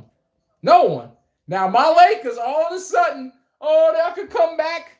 Y'all don't know the series is not over. Y'all hate my Lakers so bad. Y'all just don't like to see us win. It could be morning time, nighttime. It just don't matter. Guess what? They coming to our neck of the woods next game. They coming to our neck of the woods, and I'm telling you right now, we not playing, everybody. And when I say we not playing, we getting that belt out. We getting that belt out on a ass, no mercy. From start tip to the end of the damn game. Y'all want to talk that ish? Say no more. A tie. Hold on. Twin Lannister. 289. Twin Lannister. I forgot what. Oh, Lannisters. Damn it. Game of Thrones. Yeah. Lannister. Jamal Robinson. Yo, this guy, Jamal Robinson. Everybody at the bottom of the chat. This guy says the Rockets in 7. Now, watch when we win this game next game, right? It's going to be OKC is sweeping us. I'm like, when do my Lakers get any credit for beating y'all teams? Are we just going to cherry pick and jump to the next topic that we're going to lose? Because then when we beat the Rockets, it's send them home tomorrow. I don't want to hear no excuses. Listen, when I come up here tomorrow with my belt out, I don't want to hear no excuses. Rockets 7. Twin Lannister said Lakers are not losing a 3-0, a 3-0 lead. It's really 3-1 now. But we're not losing that, Tyron Lannister. And Twin Lannister, I'm with you on that one also. But I don't know about the LeBron being the GOAT thing. But Jamal Robinson, Durant about to make history. On who? My Lakers? I need to have a drink of what you're having. I need to have some of that, what you drinking. He said Durant about to make history. On who? Durant was the one made history on. The Golden State Warriors was down 3-1 to this guy, and he the one who gave up the lead. You think he going to they about to do that to my Lakers? Shit me. Boy, I need to have what you having, because I'm telling you right now, it's some good. You sipping on that Perrier. You sipping on that good stuff. You sipping on that, that you see, all I know is you sipping on that walkie because you feeling real cocky. I don't know what make y'all feel so comfortable come after my Lakers like that. I need to get to the bottom of this today. Why everyone think it's open season on my Lakers? What's up with that? Why y'all don't pick on the Celtics like y'all come after my Lakers? I need answers today. I don't know. Listen, I can help y'all with the answers. The Celtics ass, they really don't win consistent enough to be talked about like my Lakers. They win a ring every 15, 20 years or something, 20, something like that. I get it. So we the most relevant thing to keep the NBA hovering around of relevance, like the New York Yankees. But when did we get comfortable picking on my boys to uplift these guys? He's strapped to a rocket. That's not us up there. And Jamal Robinson said, it's payback time. Okay. Say no more. MHR says, I hate how they play now too. Yeah, definitely. Who don't hate how they play? But yes, when did we get so cocky talking about my damn Lakers, huh? Who y'all teams? Drop them down. It's payback time. Everybody. Also, I got a question this week. Shea Gilders, SGA, the MVP of our league, right? The man dropped 42 points. SGA dropped 42 points. He wasn't a free throw merchant. He came out there, and when they beat the Suns that other game, SGA had 42 points. The man hopped in their ass, in and out, pause. Where was the free throws at? Because when SGA scored all those buckets, and I don't see free throws, I'll be looking at everybody all dumb. Marvin Lewis, 1583. What's good, my guy? I guess he's saying peace. All right, man. Appreciate you tuning in to the show. Everybody hit the like button, subscribe. But yes, help me understand. Twin Lannister says, Lakers was happy to get a split at the Rockets. They will take care of business next game. Thank you. The whole job of the playoffs is to get a split on your home court. I could get one game on your home court. It's over. We can go back home. Y'all be talking about what's tied up. Long as we get that one win on y'all home court, we on that plane smiling with the back of our teeth with it tied up. Because we know y'all going to be in this predicament right now. And y'all won't know how to explain it. So don't get too comfortable defending them, talking about the Rockets this, the Rockets that, the Rockets this. Huh? We got to stop this. Okay, give them credit. They won the game. All right, and everybody, this is back to what we was doing before. This is the Lakers world. What the hell wrong with y'all? Keep talking about the Rockets this, the Rockets that, the Rockets this. Why do y'all get so comfortable in teams that never won anything? I'll be wanting to know the answer to that question. Is it because that we want to see other teams win? Because I honestly be thinking personally, y'all just hate the other team so much, y'all don't want to see them win. I'm just letting y'all know right now. But I need that question answered. What's the excuse for SGA having 42? He didn't go to the free throw line, and the man was kicking ass. Now, every time SGA has a big game, one thing I learned about basketball and basketball fans, every time SGA has a big game, y'all all act like y'all didn't see that he didn't go to the free throw line like that. He just got the belt out. It was simple. Now, when it's time to admit, SGA was special today. He wasn't a free throw merchant. They wasn't giving him all these calls. Y'all know what we do? We just act as if the game did not happen. I'm telling y'all that's why my show is here. Whenever y'all don't want to pay homage, I make sure I go on my way to pay that homage. I don't care if it's the role player. I don't care if it's the guy that barely comes off the bench. He played better than starters. DeSumo off the Timberwolves. He dropped the 43 piece on them. So I'm not supposed to give him his flowers just because, he's not a popular name or I may not like him. Nah. He's why the Timberwolves won the game. The man dropped 43 points. So now it's the same thing as I'm saying over there also. Give credit when credit is due. And on my show, we go out our way to do that. The playoffs, play of the game threes, SGA and DeSumo. SGA dropped the 42 piece. He dropped the 43 piece. His was more efficient than SGA, so I'm going to have to choose DeSumo over SGA. The most efficient, biggest game this past weekend got to go to DeSumo. You ain't got to like it, but you need to learn how to love it. Okay? My show, I say a bunch of mean facts. You ain't got to like it, but learn to love it. We don't cater and pander to nobody. I don't care if it's my Lakers. My Lakers just got that belt put to their rear end. You didn't see me making the excuses. They beat us. They beat the dog-ish out of us. Learn to take that accountability when it comes to y'all teams when y'all check into this building also. But, like I said, it's cool to hate the Lakers. Y'all think they got it's like a little fire. You know, you got a little fire in the woods. They got their hands over it. We still in this one. No, y'all not. This is our playpen. This is our playpen. I don't see the Rockets a part of this playpen, all right? Let's not act like we don't know. Let's not act like we don't know. Hell, man. Y'all act like y'all forget it sometimes. Let's not act like we don't know this is our playpen. Houston, we allowed y'all to come in and steal a game. Yeah. It's over for that. It's over for that. Reed Shepard ain't giving you that, 7 to 12? What, Amen Thompson? LeBron ain't going to give me 8 turnovers again. So what's y'all excuse then when we send them back home and we back to our little Ferris wheel? We back to Lakers land. Laker Nation! Stand up! Hell wrong with y'all. The purple and gold. I plead it. All right?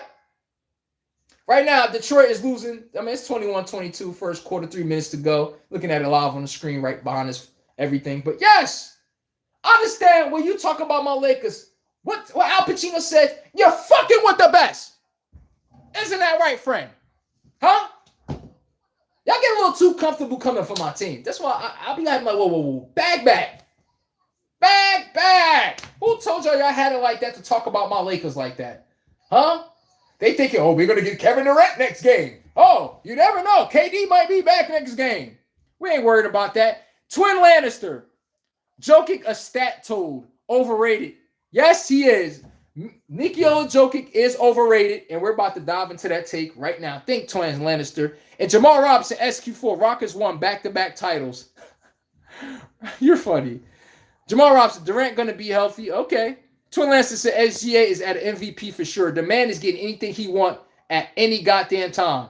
Oh, Marvin Lewis, 1583, says, I meant peace as in, like, what's good, my guy? Oh, I didn't know that. My bad, man. I ain't know that. What's good, my guy? Everybody smack the like button, subscribe to the content. But, oh, yeah. We're about to get to Jokic right after this one. Everyone want to see KD come back. Y'all see this sky right here? You know, the sky open up. God come in and say, you guys are going to win the next 2 games. That is not happening, okay? Let me just stop it, okay? That sky is us sending them rockets to sending them to the moon because they ain't coming back. After game 5, I'm telling us right now, I don't got no hives. I don't have no knives. But Lakers in 5. Okay? Oh, okay. Hell wrong with y'all. Y'all getting a little too comfortable. Y'all getting a little too comfortable. You see what my Lakers do? We give people an ounce of hope. Look how they be thinking they could just start coming at us, talking ish and stuff. Oh no. They won 1 game. The sky opened up. They over there feeling themselves. You know how you looking? They look like, oh. Yeah, they looking up like that. Then as LeBron come down there with the belt. Shut up. We sending them home. I smell a Rockets pack. And it's getting put in the sky today. I'm smoking it right now. I'm going to smoke it after this game. I'm going to prep for tomorrow. Because when we send them back, send them by, we're going to send them home, right? I'm going to give them the president wave. Yeah. Don't even just get them up out of here. All right. Kevin Durant, I don't know. People keep asking sometimes. They be like, why is he I ain't going to get into the haircut situation, but leave it alone. But yes, we got an accident at the Toyota Center. That's not the crypto arena. That's called the Rocket Center. We come down the chimney on this show looking for the smoke. I don't give a damn who your team is, who my team is. Any player that's not playing up to their stardom level, that foul hit my desk. I'm telling you, you're not safe. I'm not bashing you personally. Nothing personal, nothing off the court. We're going to stick to personal facts of the game of what we saw. Nothing that I don't like them. I have a predetermined thought of you, or I'm just going to run with what I think. No, we're going to run with the facts we saw. Point blank, period. You ain't got to like it, but you need to learn how to love it when you check into my show. We don't care. We're not here to make sure everything is satisfying people's feelings and pandering. That's one thing we're not doing on this show. But Twin Lannister, Jokic a stat told. Hell yeah. Can we talk about Jokic? Because we about to get to him right now. Nikola Jokic. Oh, my God. I don't know how we just somehow, every game the Nuggets lose, we see them give up all these points in the paint. I ask people, hey, explain to me why the Nuggets keep getting all these points scored on them in the paint. It's like every time I ask people, they act dumb. They act like they don't know what I'm talking about. It's funny. It's ever. Like, hey, can you explain to me why the Denver Nuggets always got like the 3rd worst defense? How come we always talk about Jokic's his triple doubles, but we're not talking about how horrible he is on defense? You're a hater. I'm like, can you answer the question, please? I'm asking the question. That's all I'm doing. Can you please answer the question? Luka give up 1 leg up. Whoa, man, we got him on Sports Center. We're breaking down how he gave up the layup, how many layups he gave up. That guy Jokic get away with murder every game. Every game I play. How does he get away with this? Every game. He just doesn't care about playing defense. He give up offensive rebounds. It be to a point where I'm like, okay, so like no one notices this at all. Come on, man. I'm like, it's either one, we're just going out our way not to notice it, but you can't sit there and tell me you don't see Jokic not playing defense out there. That is utterly disgusting at some point where I'm like, if we act like that's defense out there, Jokic, and then we keep talking about MVP, but then we always say we like two-way players. Is Jokic a two-way player? Hell no. Not even close to the stretch of imagination. Mike Malone had to get his fat ass down to 280 where he at now. He used to be damn near over 300 pounds. That's why the Nuggets fired their old coach. It's because they didn't like how hard he coached. I'm giving y'all facts today. And he used to be tough on Jokic. And he used to be picking. He used to visibly let them know they're picking on you on defense. See, now today we act dumb and keep talking about triple doubles. Like when I asked, why did the Timberwolves win the game? Everyone just sounded like Scooby. I'm going to answer the question. It's because the paint is getting abused. It's one man down there to stop it. He ain't stopping it. Why are we lying like this? That's all I'm saying. Why are we lying like this? I understand we want to give him a pass. Nikola Jokic, I'm over there. Twin Lannister, give me Prime Shaq or Keem Olajuwon any day. Hell yeah. No disrespect. I put Jokic on Shaq. He on foul trouble the first minute of the game. You'll pray for Jokic that first minute of the game. I see Jokic on Shaq in his prime. Everyone clear out. Shaq right there. Yeah. I'm just going to run over there until y'all stop that. They kept saying, who y'all taking, prime Shaq or Jokic? Listen here, this is a modern day question. Prime Shaq or Jokic? Y'all want Shaq or this guy? Y'all want Shaq or this guy? Jokic. Constantly not playing no damn defense. He's just enthused on offense only. You don't think if they don't see you playing defense or taking a pride on defense, this don't trickle down to your team and you're the leader? See, we hold Luka to these standards, right? Jokic, you too, bro. Non-defense playing ass. Oh, and Marvin Lewis said Jokic, he said facts, but Shaq ain't doing nothing with Dirk. Hey, Dirk is a power forward, so that's kind of cheating, you know. They don't play the same position. But Jokic, Shaq would abuse the dog shit out of Jokic. Let's just be 1,000. Oh, my God. Shaq used to have to play against Ben Wallace, bro. Are we serious? Alonzo Mourning on a Miami Heat. These are actual defenders. First team all defenders outside of Shaq. Y'all know who else? Yao Ming-ish. Who else? Jermaine O'Neal from the Pacers back in his heyday when he's putting out 24 and 12. And he's averaging like 3 blocks a game. Steven Jackson was on that team and Ron Artest was on that team, if I'm not mistaken. Who else? Dikembe Mutombo. Who else? Do y'all want me to keep going? Tony Bradley used to play for them, little physical guy. He ended up on the Hawks at some point. Who else? Like I said, all I'm saying is, what defenders does Jokic have today? Nobody. That ain't his fault, but let's be real.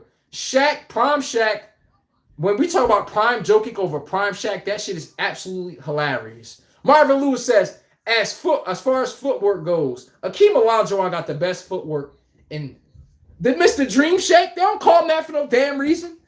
Big men don't go to him for post moves for no reason. Kobe work with him. That's not by accident. He hit you every time you see Kevin Garnett, the ticket post up. He do that lean in the back. He give him that extra lean. He hit him with the oh. Where do you think he got that from? Mr. Akeem Olajuwon, the Dream Shake. That'd be Kevin Garnett. Move right there. But joking would be slow roast Shaq with footwork. Everyone, do you know Shaq kind of a physical specimen? Shaq is. I don't think Jokic would do good against a prime Dwight Howard. I'm being 1,000 with y'all. Dwight Howard would. Y'all think Jokic about to score on Dwight Howard the way he scores on people today? I'm talking about Dwight Howard in Orlando. Look me in my eyes and tell me Jokic have to get a triple-double on prime Dwight Howard in Orlando. I'm not even going to go Shaq. Why does Jokic tend to struggle with people that get into his lower half? That's how you stop a big man in the post moves. You would know that? Right before you go up, give him that bump right underneath. Throw him off balance. Why Jokic always get that bounce? Because no one give him that bump underneath. He get that arc and that touch right on the ball he needs every time. Why when smaller defenders are Jokic, and every time he about to go up, they give him that little bump underneath? Why you think he missing all them shots in the Timberwolves game? Watch before he go up. Watch exactly when he's about to go up. Give him a bump on that lower half.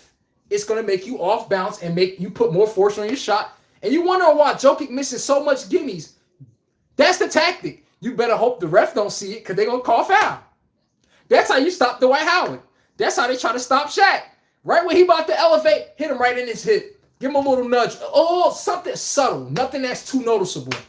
It throws him off balance, and I'm pushing you away from the basket.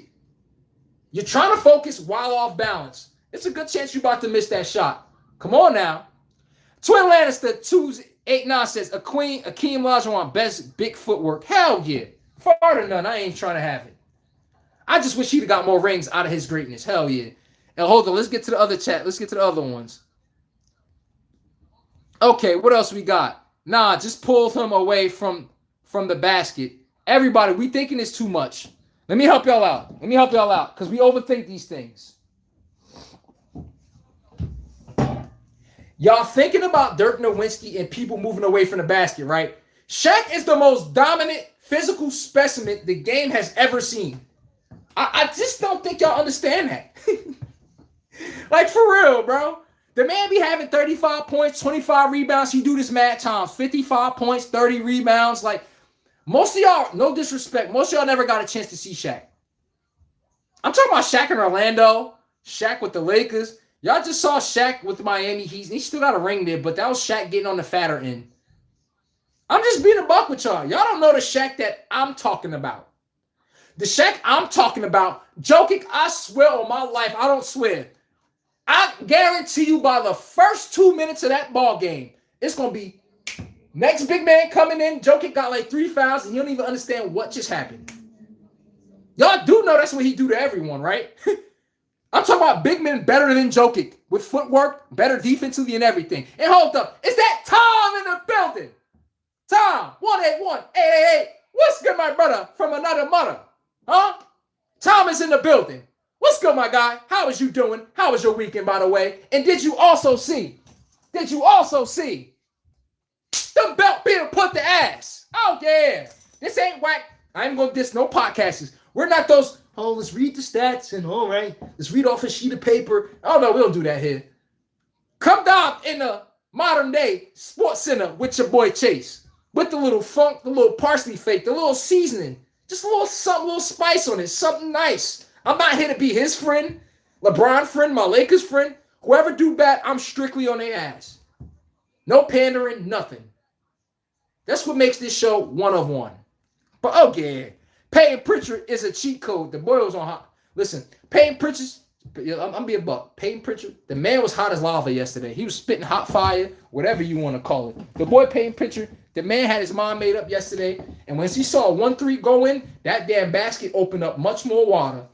The man had a 30-piece off the bench. Hamed Sumu was the 2 bench players of the week. He dropped 43. Payton Pritchard gave 32 off the bench. Give him credit. The man came out, shot lights out. I was just hiking on him the other day. Payton Pritchard must have heard my podcast and said, how about 32 I dropped? Hey, man, give him credit when it's dead. Tom, the boy Payton Pritchard snapped. Third quarter, that boy snatched every piece of heart that was left. He was balling at their heart like ground beef. Like, yeah, we done with these guys. Throw them over there. But yes, Tom, Payton Pritchard hopping their ass. Ty Eagle says LSU Shaq is unmatched by any means. Of course, MHR 685 says most of the great centers of previous eras would eat him alive. Shaq, Akeem Olajuwon, David Robinson, Patrick Ewing, to name a few. Thank you.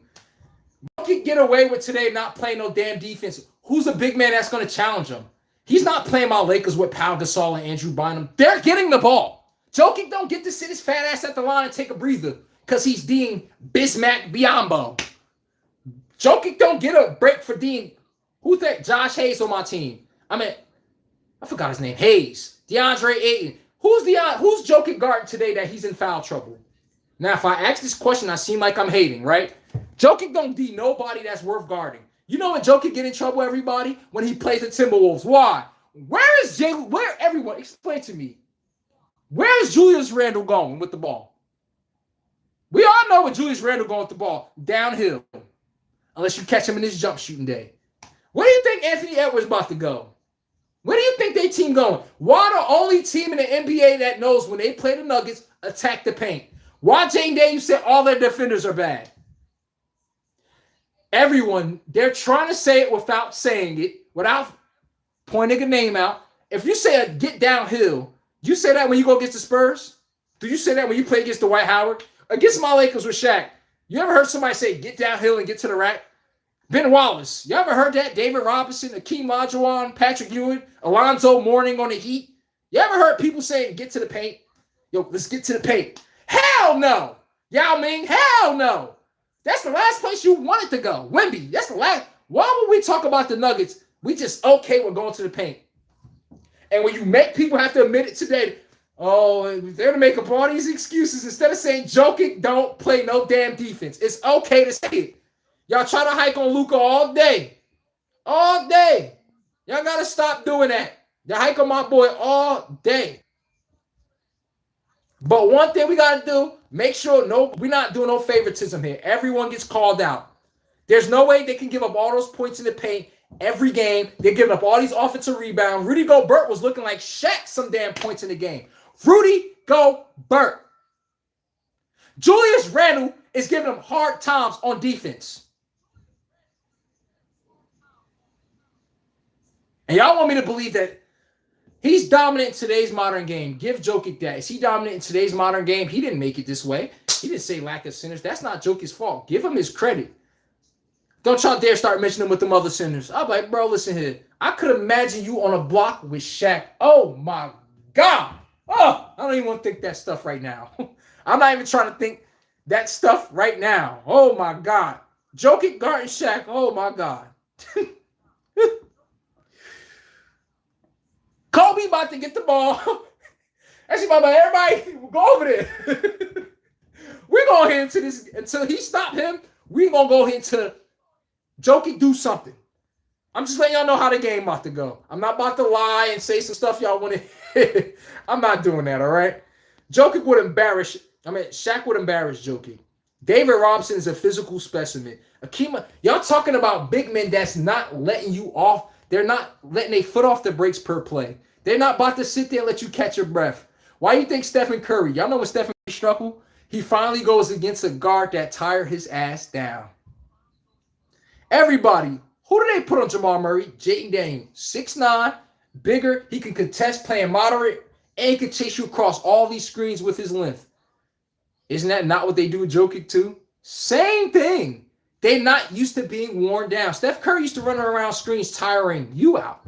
He used to being the guy chasing you around, the guy getting back down in the paint, the dude that got to defend in the zoo energy. Why you think Steph Curry get on offense? He be launching them things up. You like, do he ever get tired? Nobody make him work. Until he see Kyrie Irving's. Until he see players like that, they ain't giving you a break on defense, bro. Same concept over there. But let's be real, everybody. I'm about to get in chat right now. We're not about to dare say a prime Jokic. He only put up these numbers because big men don't sit in the paint no more. Everybody has 3-and-D players, which means everyone's at the three-point line. Why Jokic was winning all those why was Rudy Gobert winning all those rebound titles in Utah? They had Royce O'Neal at the 4. He's at the 3. Donovan Mitchell at the 3. Rodney Hood at the 3. I mean, the proof is in the pudding. Who's getting the rebounds? Ta-da! Rudy Gobert. Hello, come on now. Jokic, he plays with Cam Johnson. He's at the 3. Jamal Murray, he's at the 3. Aaron Gordon at the 3. Jokic gets a double-double. We act fascinated like we don't know how he got the double-double. He's the only rebounder in the damn paint. Is he not supposed to get a double-double? Today, I got to just dumb myself down to watch sports. I promise you. It's hard to do. I'm not going to lie. It is. It's hard to do sometimes. I'm like, oh, my God. We just got to act like we don't know why and what's happening. I'm like, listen here. We're not doing that today. That's what I try to go out my way to do. I'm like, we're not doing that today where we just don't act like we don't know why things are coming about. But Jokic not playing defense, this is a real thing. The man come out there, y'all talk about his... We pick on Russell Westbrook for averaging a triple-double and shooting bricks up. He shoots the ball too much. People around him not getting better. They're not winning the games and la. Jokic puts up the same exact numbers. The difference is Russell Westbrook plays defense. Jokic, I never hear a critique from the guy. It's like it pains people to say he's not a rim protector. I'm like, but why don't y'all say that, though? It's like we don't even want to utter the words. We just want to keep it triple-double and act like that's what he does every game, and he's locking the paint down. I'm like, no, he's not. Can we start holding his fat ass accountable, all right? It's okay, I promise you guys. But damn, great take, MHR685. The big man I grew up watching, listen here, Jokic ass is in foul trouble in the first 2-3 minutes of the game. He ain't sitting around here getting these easy rebounds. People just letting him do what he want. He do these whack turnarounds and jump hook and do that shit 10 times a game and score. You think a prime Dwight Howard is giving that up?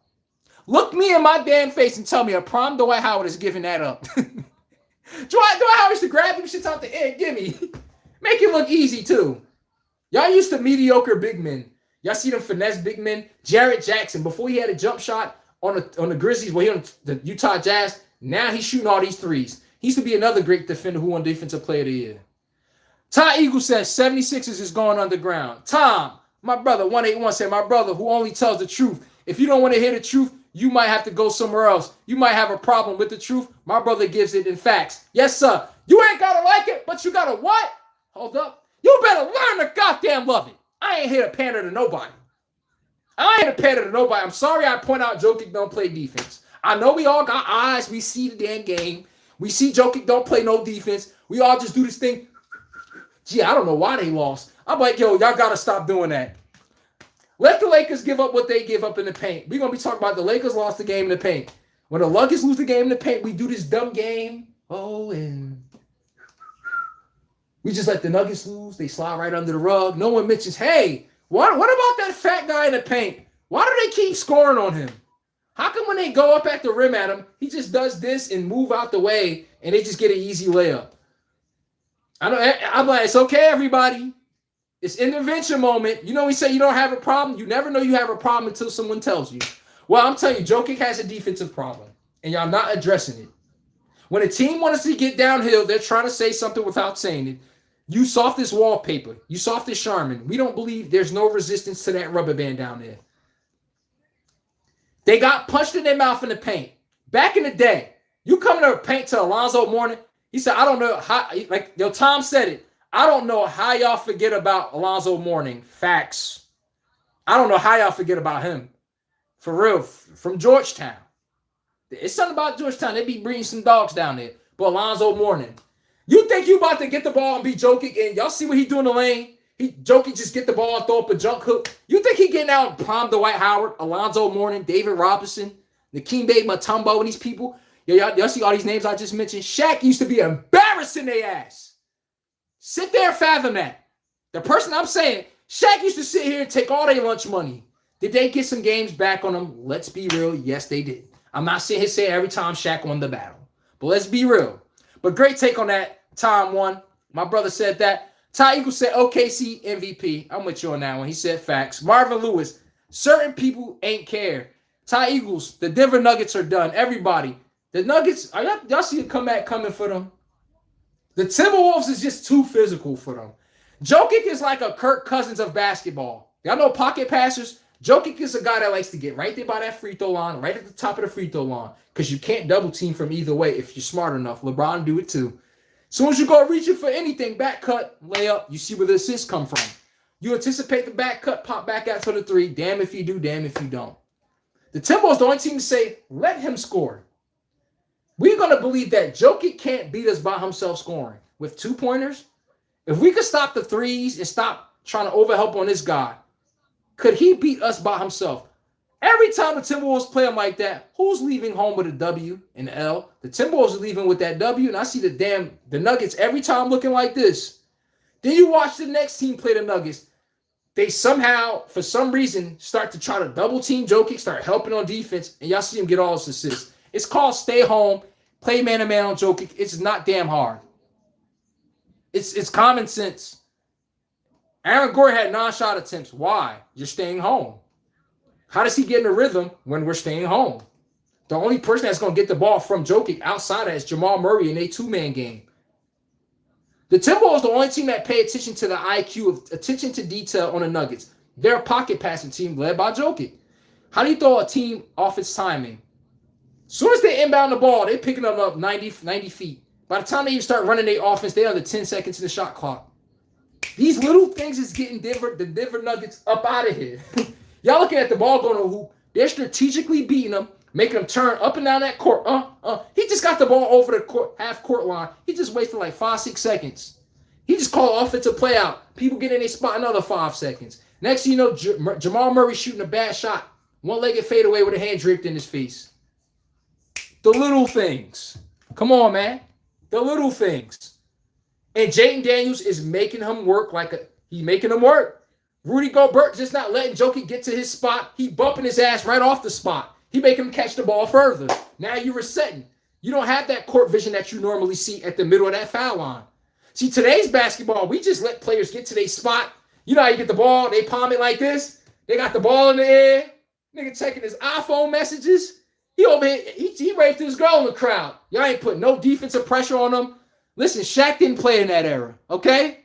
Shaq got some kid on his back. He got another person swiping for the ball. He getting hip checked. Jokic just get the ball. He looks around, turn around. He get the look. All right. Just watch how Jokic play. That man could never play like that the way I was growing up. Trust me, this right now. They're going to speed this process of thinking up. Some people going to pick up a cheap foul on you on purpose. Y'all know who Bruce Bowen is? Mr. Love putting his feet on people. Y'all know who Ron Artest is? Y'all know who these people are? Starks from the New York Knicks. Rasheed Wallace, they walk into the game knowing they getting a tech. Draymond Green, he's our modern day Rasheed Wallace, okay? He walk in the game looking like, I'm going to get a tech on that guy. I just want to get under his skin. To y'all think he wilding. You didn't even know he like, oh, I got this one saved for him. I hope y'all know every team in football, basketball has an enforcer. The coach, all coaches come to that enforcer. Yo, pick up that foul. Listen, it's on me. Don't even worry about it. Just get under his skin. To y'all odds, y'all think he just picked up a dumb foul and he all up in his ear, he getting his face, starting shit. Yeah, you need a dog on your team. That's all I'm saying right there. But Marvin Lewis says, how is Shaq guarding Jokic? Do y'all not understand who's first team all defense? This is how I know y'all never watched the Lakers. Y'all just think Shaq was breaking backboards? What you think he was playing? First team all damn defense. Google him. Who was playing first team all defense with him? Kobe. 12 times. See? Y'all like the perception of Shaq, how y'all see him on TNT. Y'all see him sitting behind there with his little, he got a suit on and stuff. Y'all see him joking around and stuff. That's not the Shaq I grew up watching. I watched him break 4 backboards. I'm talking about in pieces. I'm talking about the shit hanging off. One of them, the whole hoop came down. Y'all didn't see that Shaq, okay? Y'all. This is a Gen Z argument where y'all think Jokic, it's like y'all think LeBron the GOAT. That's a Gen Z argument. Jokic is the best big man. A Gen Z argument. Y'all never got to see the cream of the crop big men. Big men is an extinct breed now. How many good big, give me your top 5 centers today. The top 5 centers playing in the NBA. Watch how after you get past 1 or 2, your ass, you be sitting there like, I don't want to hear a power forward. Don't mention Anthony Davis. Don't mention Jarrett Jackson. Don't mention stretch fours. I'm talking about center that can Jokic. And mention a center that can give Jokic issues also. Just get Joel Embiid out the way. Okay, Şengün is a center.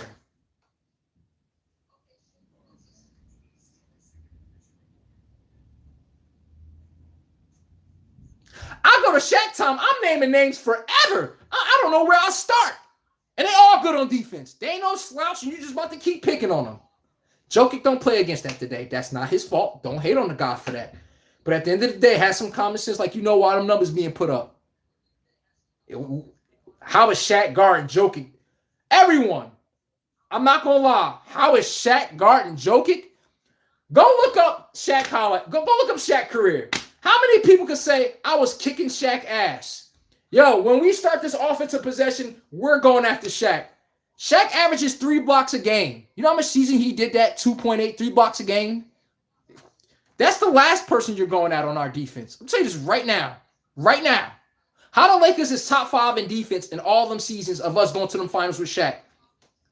You must be holding the paint down for that defense to be that good. Because Rick Fox, Derek Fisher ain't stopping things coming in that paint. It must be somebody stopping ish.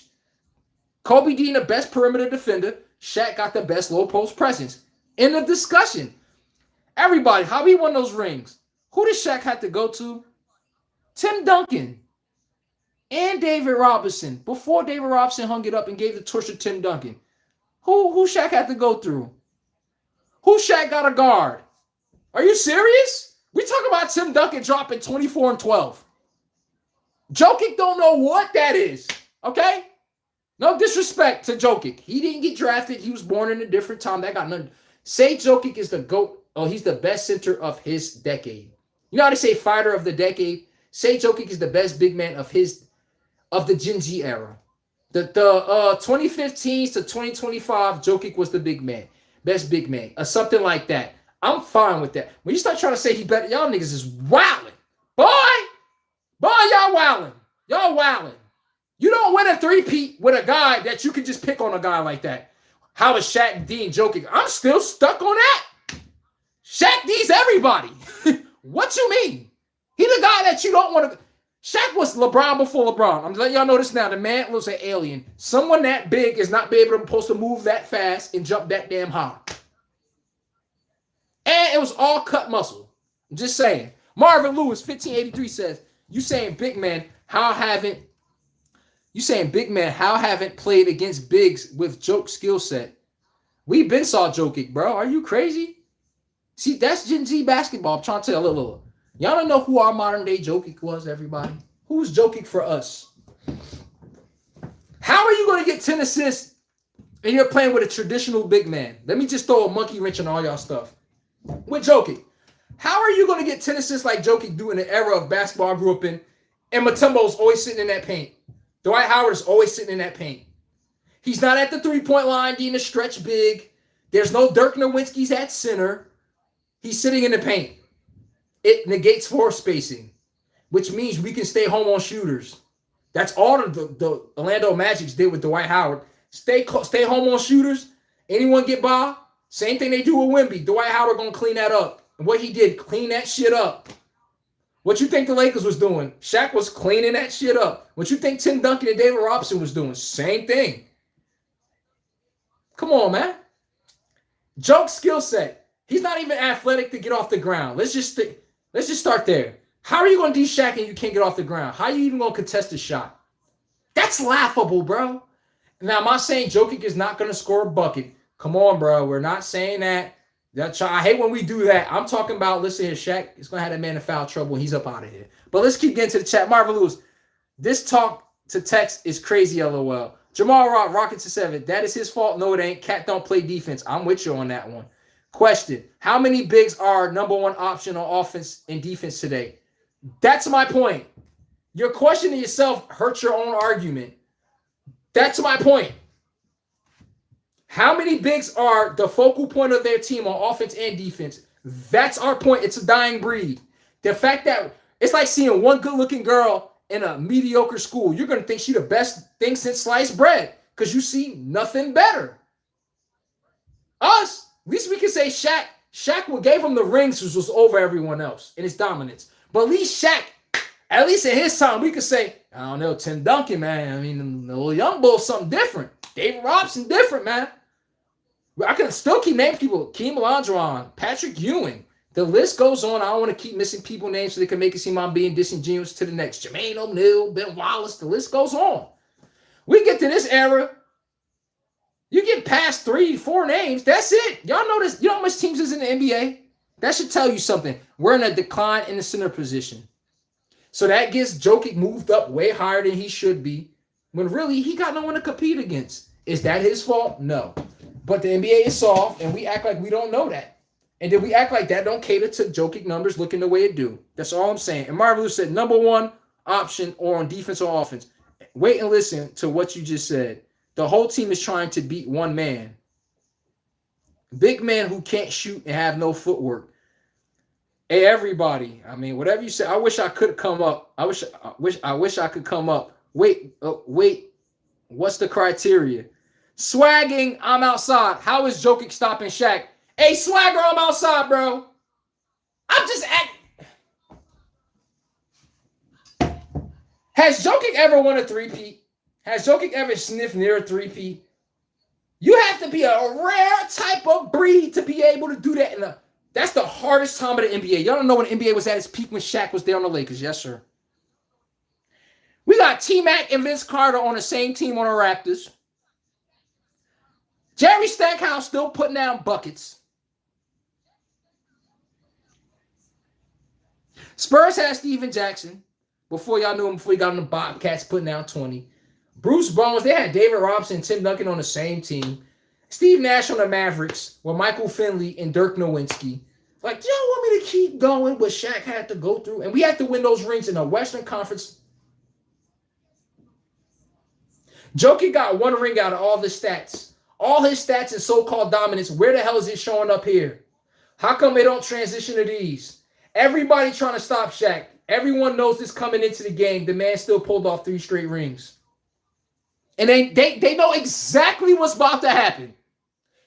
Why Jokic can't do that but have these inflated numbers, 10 rebounds, 10 assists, and all? Why doesn't it transition to sack numbers and his impact on those Lakers team with better athletes on the floor, better big men to guard him, better wing defenders, better everything?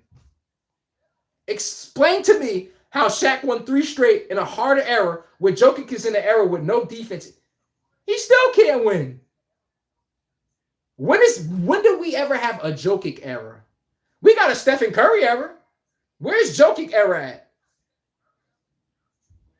Shaq is a damn era. What the hell wrong with y'all? You mentioned dominant. Who first name come up? We all don't play dumb. We all know who name come up first. It's Shaq. Jokic D Shaq for I promise you 1 minute and a half. He got 2-3 fouls on him already. Swagging, I'm outside. I'm telling you, I need to have a sip of what they sipping on, bro. And a puff puff. Marvin Lewis said, that's cool if you got that, but he got to play him on defense too. That's easy. You know Shaq is an all first team defensive player. I think he just thinks Shaq is James Harden. Shaq just dunked the ball, and on defense, it's open season on him. You're not doing that on Shaq.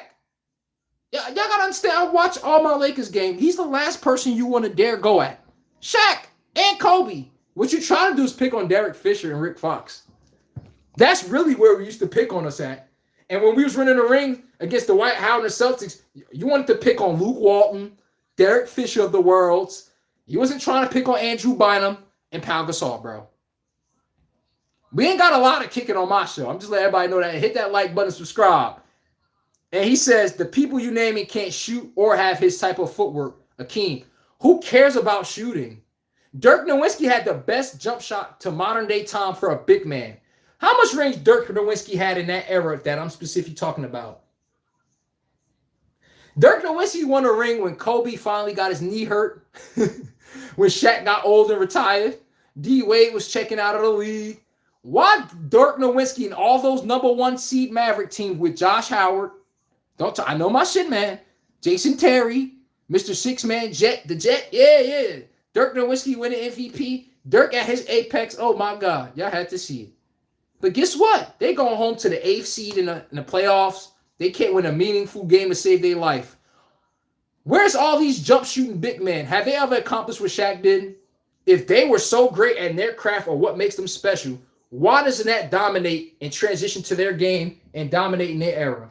Why Dirk don't got 3 rings in a row? Why Jokic don't got 3 rings in a row? How come I'm watching everyone else snatch these eras up? SGA taking over this era of the 2020s. Where Jokic at? I ain't seen nothing from Jokic since 2021.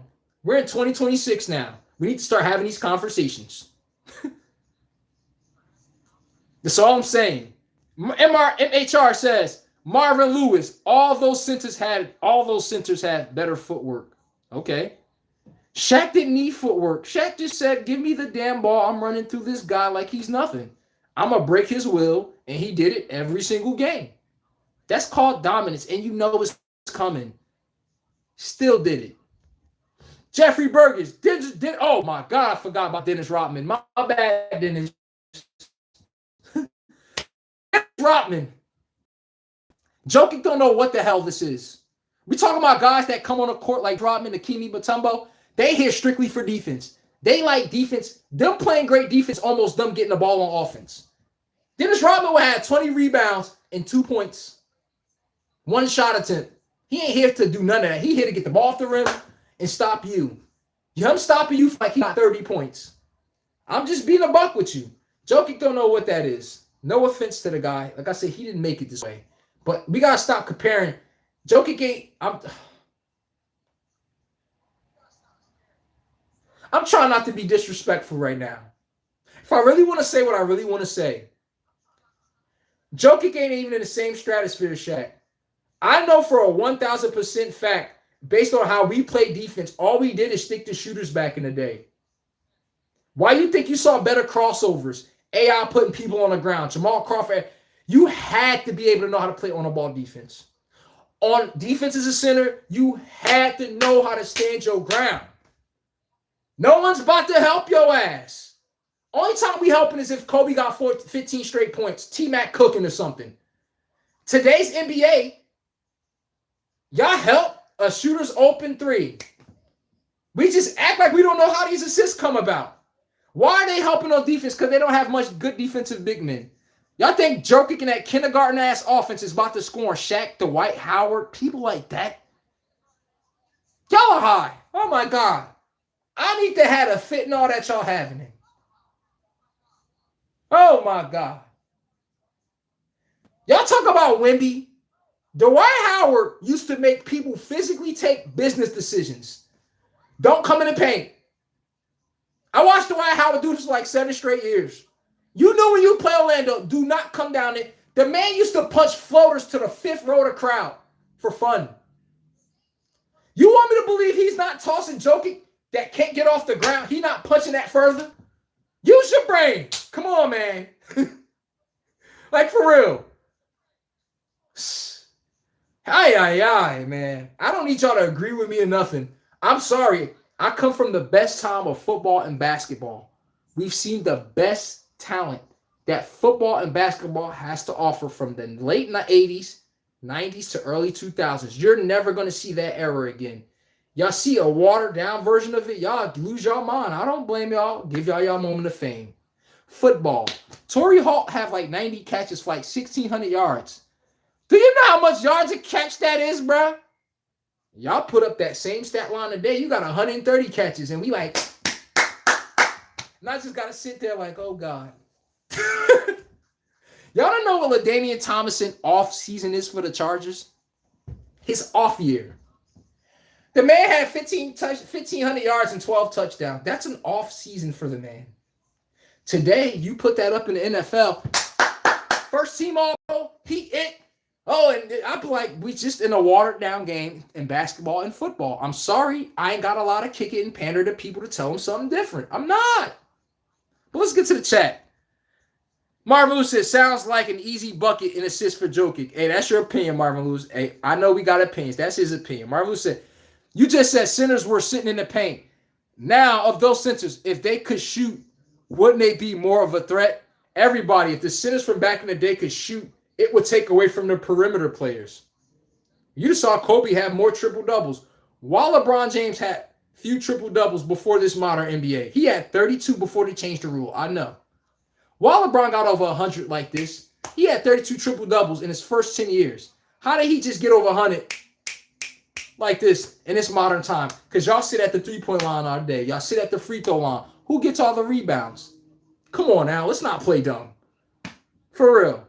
And why would Shaq shoot the ball when I know you can't D me down low? If I know you can't stop my straight jab, why would I start throwing haymakers? Why would I feed into your hand and get me out of my game? Oh, I scored 10 straight buckets on you, but let me try it this way different now. Who does that? Who does that? Jokic just scored 5 straight points with a right-hand hook shot. You think he's going to change it to the left hand the next time? No, I'm going to tell him. Keep doing that until you stop it. Come on now. And Marvin Lewis said Tim Duncan is a 4. You got a point there. I take that back. Tim Duncan is a 4, so I'm not going to put him at center. That's disingenuous. Akeem Olajuwon also played the 4 as well. He had to play center for a stretch. And Tim Duncan, everybody, let's be real. Tim Duncan is not a 4 no more. He had to come in as a 4. David Robson, we all know, passed the torch. After that, where was Tim Duncan playing?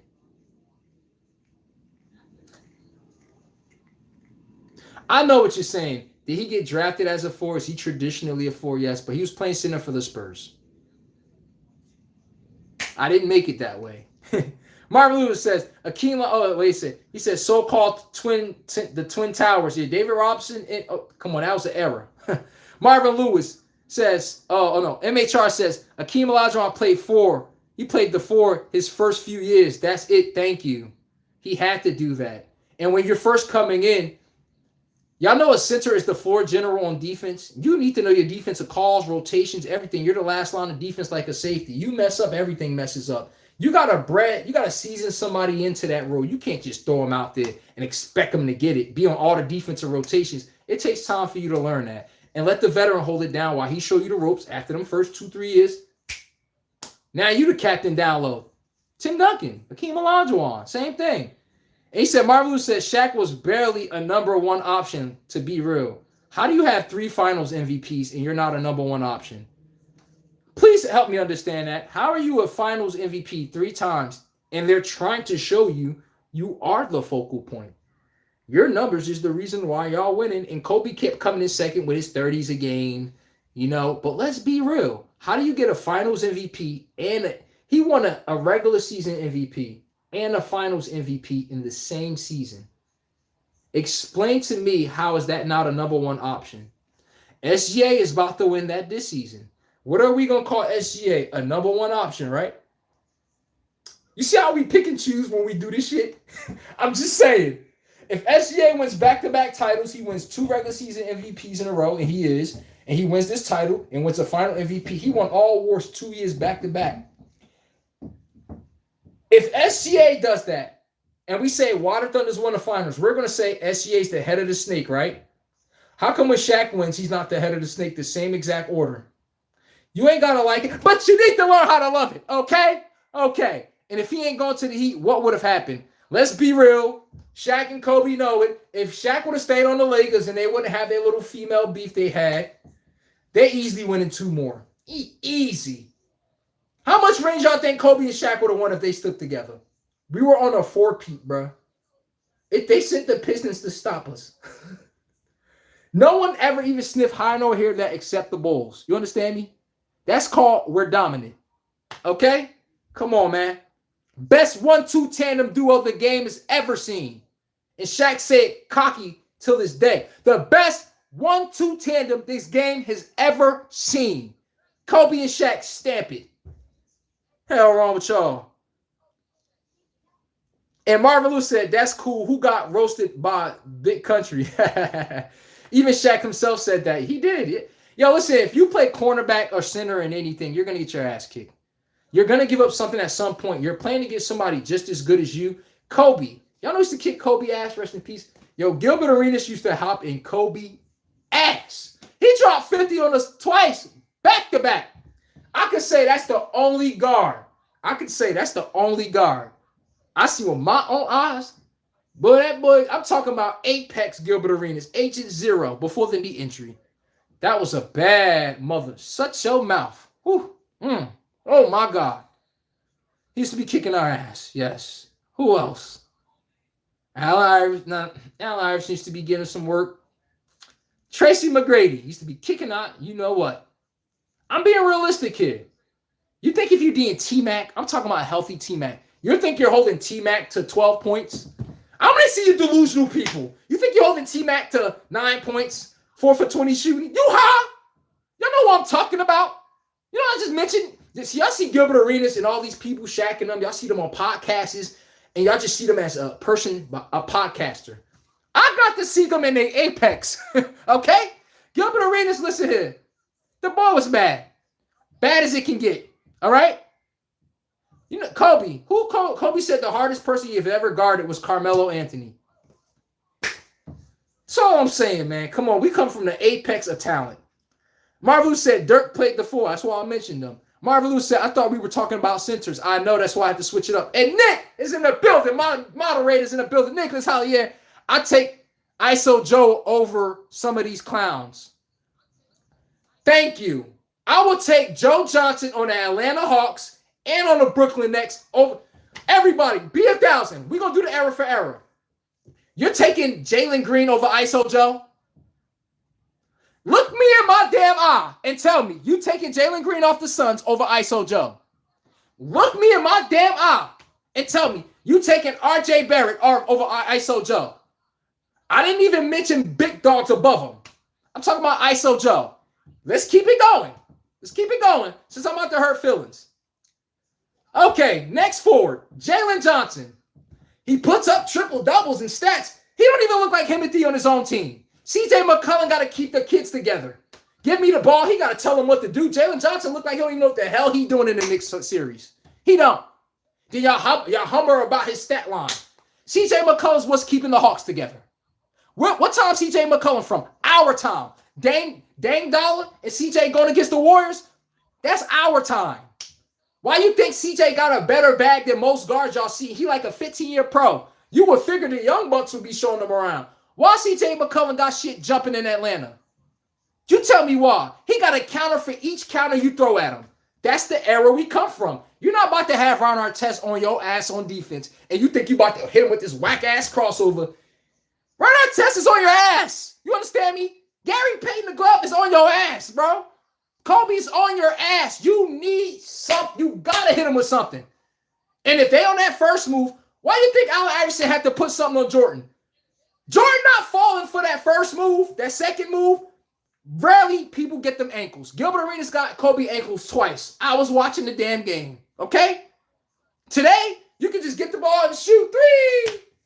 And you got to sit here. Oh, God. That took no skill, no damn effort, nothing.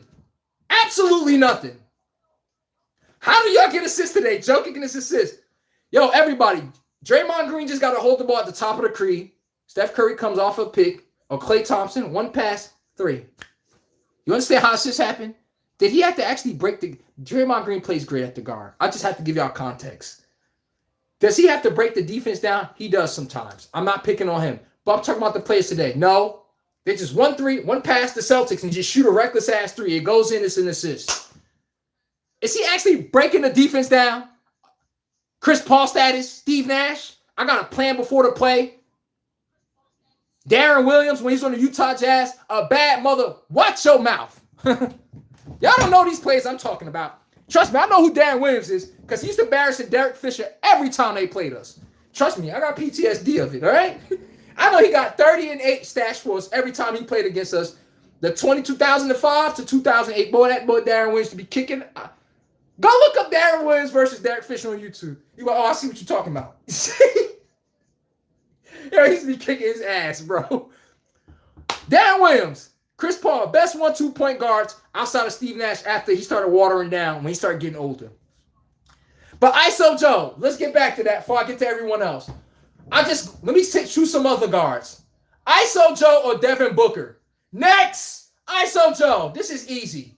Who's going to come up for me clutch and make big plays for me and have IQ if Joe Johnson's shot ain't working from the outside? He could throw you on the hip any day of the week. He got the right hand, left hand, fade away over the left, over the right, the floater. He got the handle. Once you start cheating over it, the assist. Devin Booker ain't giving me that. Next, I'm going to show y'all how watered down Gen Z is today. Since y'all want to play these dumb, goofy games and talk about errors and stuff. I'm taking a hit.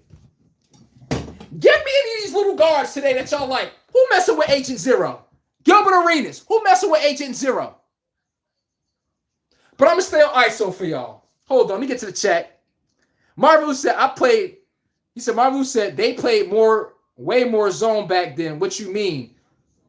You know why? How do you slow down Gilbert Arenas, bruh? How do you slow down Kobe, son? How do you slow down Vince Carter on the Raptors? Oh, my God. That boy used to break hoops on people. We came from an era. Let's take the big dog name away. We come from an era where we're just too talented for you to think you're about to play one-on-one defense. Let's take Gilbert Arenas out the picture. He had Caron Butler on his team from my UConn Huskies, by the way. Caron Butler dropped 22 a game. Guess what? You think, okay, just stop them two. No, they got Antoine Jameson dropping another 23 on the side of it. How do you play that one-on-one, bro? How?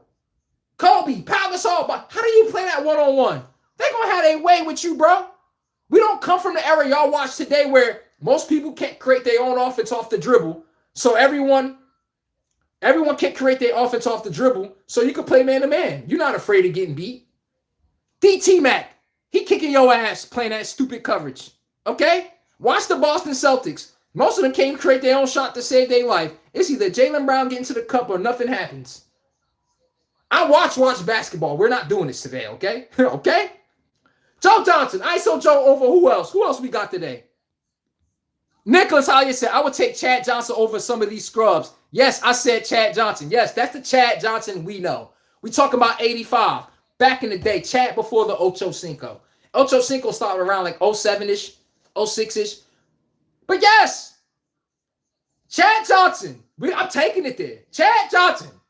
The man had 90 catches. First of all, let's stop. Nick, who's my favorite wide receiver of the 2000s? Ocho goddamn Cinco. That man talk cash shit and back it up. Her man Steve Smith when he's on the Panthers. A bad man. Trust me. I'm not saying they was. Let's be real. Y'all know Chad Johnson played in the AFC, right? We have Marvin Harrison. Y'all want me to start naming some names? Eric Mold. Another 12,000-yard receiver. Chad Johnson played in a time with, I think Tim Brown was still in the NFL. They don't count. They was phasing out of the league at that point. Okay, Chad Johnson. Let me run him down. Hines Ward. Not the Hines Ward that y'all saw with Big Ben in the later part of his career. We're talking about Hines Ward putting up 1,300. 100 catch Hines Ward. Not the big chubby guy that y'all saw. Chad Johnson, you got Hines Ward. Let me start going back. We had Eric Mold, Derek Mason. They used to play for the Titans and my Baltimore Ravens. Who else? Reggie Wayne. Why am I falling for the name? Randy Moss was over there too in the AFC for the rest of them years. Randy Moss. Who else? Everybody. We're about to keep going. We got Steve Smith Jr. I'm going to the NFC. All these Hall of Fame wide receivers of the 2000s and late 90s, right? Terrell Owens, all of them. Y'all know who led the league in receiving yards 4 straight years in a row? In the AFC, too. I mean, the AFC. He led the AFC in the receiving yards 4 years in a row. 4 years in a row! Y'all see Chad Johnson, little milk dud head on nightcap? Y'all be sitting there looking like, who's that guy? Oh, Jamar Chase. And I be hearing all this shit and all these names and stuff. Yo, no disrespect to them players, bro. Chad used to do it. Everyone, Chad Johnson has the most wide receiver yards out of any receiver in the history of the game in 3 games. Google it. Hell wrong with y'all. That man had 2 games. He got 200 yards at halftime. I got to drop the mic on that one, bro. At halftime, he got 200 yards, bro, against the Saints and the Chargers. Yes. How the fuck got 200 yards at halftime, bro? That's a bad man. That's a bad man. I'm telling you this right now. That's a bad man. The man got almost 600 yards in 3 games. That's never being seen again. Eminem said it best. My biggest flops are your greatest hits. A lot of our legendary players we grew up watching in basketball, football, they're off season. Their season where we like, I feel like I've done better. That's your peak season. Y'all be walking around here talking about this. I'm like, where do I stare? Oh my God. I don't know. I'm sorry, I'm spoiled to a great era of basketball where I just can't congratulate mediocrity. Y'all love mediocre players today. Y'all love mediocrity. I promise you, y'all love it. Y'all love it and gobble it up. Y'all eat it up. Y'all love that shit. One thing about Gen Z and young millennials, they love mediocre. Mediocrity is their thing they look for. Oh, the Steelers are 9-7. They're above 500. That's the era we're a part of. At least we got to the playoffs. Our era is who bring them damn chips home? Who play them important games? We don't coddle players from our era. Everyone knows it's money time. LeBron didn't win in Cleveland. That shit got louder and louder. LeBron used to be Lamar Jackson on the Cavs the first time. Every time that nigga lost, that shit grew louder. He could not duck no smoke. LeBron didn't even used to do interviews like that. He used to be Floyd Mayweather ducking Pacquiao. LeBron used to be hiding from that media so much because they know, you know what time it is. LeBron, are you getting it done this year? Y'all don't know that LeBron. I be trying to tell y'all don't know that LeBron. Where he just ducking the media. That nigga, I don't want to talk to them because they on his ass. How come all these other players are getting to the finals before you and winning a ring before you and stuff? Today, LeBron do interviews. You know why? Because he won. He can show his face around the town now. Y'all don't know anything about that. But everybody, Chad Johnson, most receiving yards in a 3-game span. I believe it's 569, I believe. Also, 4 straight 1,400-yard seasons. Google that. Who has done that since? Nobody. 0. Let me help you out. He used to tell you what he was going to do before the game. D'Angelo Hall, 2 touchdowns and 130-something yards on his neck. And told you what he was going to do. Mind you, y'all going to say Chad Johnson was being jocked with. That's a lie. He had 2J Houshmandzadeh with 100 catches right on the side of him. Make it make sense. How does Chad got 1,400 yards with 90 receptions? Ain't got a receiver on the opposite end doing that. And they had Chris Henry in the slot. Now, if you think I'm BSing, Marvin Harrison put up 14, 13-2. Reggie Wayne got 12. Dallas Clark eating. Edgerrin James got 1,500 yards to bounce with it. Why is it that we ran the ball way more in our era, but our receiver numbers are better than y'all that throw the ball more? Help me understand that. Marvin Lewis said Tim Duncan is now the greatest. Finish the position name. What you mean? Damn it. I got kind of lost up in takes. My bad. So let's finish this. I got to catch up to people in the chat. Hold on. Houston is 7. Yo, Jamal Robinson, get out my chat with that Houston is 7 crap, all right? Get up my damn chat with that Houston and 7 crap. Everybody tired of him, yo. I'm about to put it up there. It's up there. It came up there. Now, this is my favorite post for Houston until we get them out of here. Houston, we have liftoff, and I'm about to get back in my takes. Because Marvin Lewis, listen here, man. Listen here, man. You got some good takes, too. I ain't knocking that. Houston, we have liftoff. Because this guy, obviously, we got to give him PTSD of what we about to do to their ass, all right? The same way Durant got 2 finals MVPs.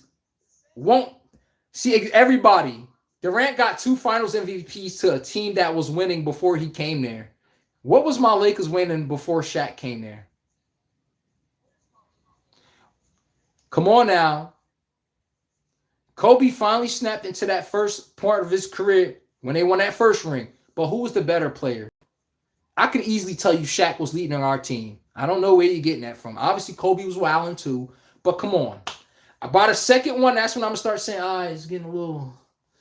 And you start seeing these conversations start coming up. But let's be a buck. Give Shaq his damn credit. He came to LA, gave us a chip, bro. I ain't about to sit here and take away from him or nothing. But look at you. I ain't going to lie to y'all because that's my team, you know. But if I was a fifth, Fax Hibachi, Steve Nash too, Marvin Lewis, he said, Nicholas Hollier said, Joe Johnson would say, give me the ball and get out the way. Thank you. That's exactly what it do. And he's saying you can't do me. It's that damn simple. And he do that, throw your ass right on the hip. Back you down, back you down, back you down. As soon as you start playing for the back down, he going to size you up face up. Keep that ball low. Oh, rise over the top. Stupid. Carmen Carmelo do that better than anybody in my opinion, bro. The way they just lull you to sleep with the ball down low and it's up, rise over the top. By the time you even get your hand up, the ball out their hand. Hand down, man down, you're done. I'm just being a buck with you. Nicholas Hollier says, these so-called elite guards now would have trouble playing against like Tony Allen. Thank you. I'm happy that you mentioned Tony Allen. Great take, Nick. That's why he my moderator, by the way. The Magic's is up 56-54. They just got out of halftime, everybody. But let's be real. Tony Allen will lock that shit down to all of these players, bro. Y'all know Tony Allen used to give fits to the players I'm talking about. The Gilbert Arenases of the world. Kobe, Kevin Durant. Who locked up Kevin Durant? Who can I say I locked up? They locked up Kevin Durant in a way where I'm like, I ain't seen nobody do that to Kevin Durant before. Tony Allen, he even admitted it. Tony Allen put the handcuffs on his ass. Jamal Murray is getting the handcuffs put on him by Jaden Daniels on the Timberwolves. So if everybody want to act all dumb, like I don't see why that series going that way, cut the Timberwolves game. I want you to circle Jamal Murray when Jaden Daniels guarding him. And trust me, he don't do nobody but Jamal Murray. Ain't be talking shit. 5 for 12, 10 of 25. The man calling for a pick like, Jay Daniels like, get your ass over here. Stop running around these picks, man. Yes. I know when you got somebody hard on defense. When they start calling for them picks, that's called, I need to get this guy off of me. This shit is real with him, D. He's on everything. I'm like, yup. Jaden Daniels is one of the few players that's a small for the Timberwolves. He plays defense like back in the day. He know how to move his feet and hips. You know how to move your feet and hips and read somebody else's hips with your eye coordination. You know where he going before the ball go. Trust me. And the guy played football before. How you think he played defense that good? You don't play defense great in the NBA. The cheat code is to play football. There's no way in hell if you play cornerback and you play wide receiver, your footwork make these guys in basketball look like kindergartners. And they wonder why they can't beat you to the spot. Go to basketball players that go to football players. Notice Mike Evans, people like that. They just got a cheat code. I know how to body you up in a way you don't even know what's coming. I'm just being a buck with y'all guys, bro. When you got that footwork in football and it come to basketball, I don't know how you getting this guy off of you. Tony Allen, football player. See how that go? Ron Artest, football player. I can't make this up. And you wonder why they move their feet so damn well. They on every move you doing. Because when you're a cornerback, bro, you're playing safety. Y'all know everything is hip motion, speed turning, everything. Imagine you getting in basketball, some guy is dribbling like this. And this is Darrell Reeves. Darrell Reeves is like, okay. And okay, get your ass. So all this dribbling and all this stuff, like Darrell Reeves is playing somebody at the line of scrimmage. They're looking at you like, soon as you finally go do your actual move that got you, you over there confused like how they got you. Come on, man. Football, it teaches you anticipation. I'm talking about anticipation next to none. You come in basketball, you anticipate everything faster than they do. They do these little whack-ass crossovers. You already know where the ball has to go before he even puts the ball down, just off trajectory. You know when you're playing the deep ball as a cornerback and you got to cover that deep route? I got to see the trajectory of this ball and be able to get my hand in at the right time. You think he can't get in the passing lanes when he's playing in basketball with that same math? Come on now. But yes, Nicholas Hollier said, Joe Johnson would say, give me the ball and get out of my way. He also said, these so-called elite guards will have trouble Tony Allen D'ing them. Hell yeah. Marvin Lewis said, that's crazy. Jazz D. Will was different. Marvin Lewis, you know. The Jazz D. Will, it was him and Chris Paul, 1 and 2. Who's the best point guard in the NBA? Hands down. And they both was a complete guard. I'm talking about lockdown defender, offense, you name it. They got the whole tool package. They're the only 2-point guards that I said I can't even pick a weakness out on them. I can't. Marvin Lewis said he still got Korver shooting and Al Horford at the elbow. Is that what Joe Johnson had at first? Joe Johnson came to the Hawks and they were pathetic. They still had, what's that kid, Tony Claxton, Speedy Claxton, something like that. They had Bradley. Josh Smith was just getting drafted there. The Hawks was ass when Joe Johnson first got there. Are you right? Did they get Kyle Korver and Al Horford in them over time, Josh Smith, and they start forming a good team? The first 2 years, the Hawks was ass. It was Joe Johnson putting up his numbers, 27, 28, 26, 25. That was the Hawks. Come on now. I get what you mean, though. Down the line, they did start putting a little something around them. The Hawks started getting number 1 seeds and things like that. But that took a while. Marvin Lewis said, oh, the comments was for the stuff you were saying earlier. I know. I just lost a little track. Peyton Pritchard. Wait, we switched sports? Yes, we did, bro. AB all day. Who we got? We got AB, said Hines Ward, Plaxico Burress, another. How the hell Plaxico Burress got 1,200 yards on 70 receptions? 77 receptions with Eli. Go look at Plaxico Burress on the Steelers before he came to the Giants. How does he have so much yards on less catches? I'm a Buccaneers fan also, everybody. How does Joey Galloway have 1,000 yards on 50 catches? Today, for y'all to get these same 1,000 yards, and we ran the ball 10 times more than y'all did today. How are these receivers putting up these big clip of numbers that y'all put up, but y'all throw the ball all day now? And some of y'all still can't put up the numbers from back in the day. Make it make sense even with an extra game. It's called we're in a decline, everybody. I'm not going to lie to you. He said, so that we add in context. Good job on that one, Marvin Lewis. Nicholas Hollier said, Chad was doing this against the steel curtain and Baltimore headhunting error. Thank you. Chad Johnson is doing this against the Steelers. That's not even allowing 10 points a fucking game. He come in and embarrass their ass. Ravens, I know every Ravens fan, look me dead in my eyes and tell me, every time we go against the Bengals, it's one number in the end zone every fucking time. You ain't got a lot of kicking on my show. It start with 85, bro. He be kicking out. Hey, Chris, trust me. He the first corner I saw do that to Chris McAllister. That was the Ravens' first shutdown corner. That boy kicked his ass. Boy, I'm talking about I ain't never seen no one do that to Chris. He man-to-man press coverage, mano-a-mano. Boy, he embarrassed that man. Yes. Every time we play the Bengals, I am positive. I'm going to say about 95% of times he scored on us and he had 100 yards. Yes. Ravens had a stint after Chris McAllister. We suck at corner for a while. But let's be real. And this is against the Baltimore Ravens. Best defense. We're talking about the Steelers and the Ravens is in his division. Top 5 defense. Somehow Ocho still got 1,400 yards. He still lead the league in receiving yards. He somehow still lead the AFC in receiving yards 4 years in a row with the hardest defenses. Y'all know who was also in this conference? Champ Bailey on the Denver Broncos. You got to see that nigga too. Y'all know who Antoine Winfield is? Where was he at before he went to the Vikings? The Buffalo Bills. Okay. Who else did he have to see? Nate Clements on the Buffalo Bills, my Ohio State Buckeye. That's just what Chad got to go get to in the AFC, everybody. Ty Law. Y'all know who the fuck is Ty Law? I'm going to tell you, Google him. Man had 11 picks in the damn season. At the postseason, he had about like 14 of them. Legendary. This is what Ocho Cinco got to go against. Y'all don't know what that is. Y'all can't even get a quarterback over 8 picks. When's the last time we seen a cornerback with 8 picks? When's the last time we seen an actual shutdown corner? Follow him across the field, erase him. NFL's in decline in linebacker and safety, also at cornerback. I'll tell you, name me the top 5 in those positions. You won't even know where to start. I tell you, the NBA, name me top 5 shooting guard, the top 5 centers. And y'all show me these names. I'll be like, that's what we got to work with today? You gotta laugh. Like, what? Chad Johnson is having 1,400 yards with TJ Houshmandzadeh having 12. We got Rudy Johnson, rest in peace to him, Bay running back, putting out 13 to 1,500 yards rushing. How come they're running the ball more in our era and the receivers are putting up more? Marvin Harrison, 143 catches. Isaac Bruce and Torrey Hall. Y'all know who the hell is Isaac Bruce? Another 14,000-yard wide receiver. Tim Brown from the Raiders, 14,000-yard receiver. Y'all want to keep going? Steve Smith Jr. The man won a triple crown in 05. 102 catches, 1,500 yards, 12 touchdowns. How do I know that? Because I saw him put 200-yard games against the Buccaneers. He embarrassed Rondé Barber. Oh, my God. And add Rondé Barber in there. I'm naming cornerbacks. Why don't we have that in the NFL today? That's all I'm saying. A wealth defense! What the hell you been at, my guy?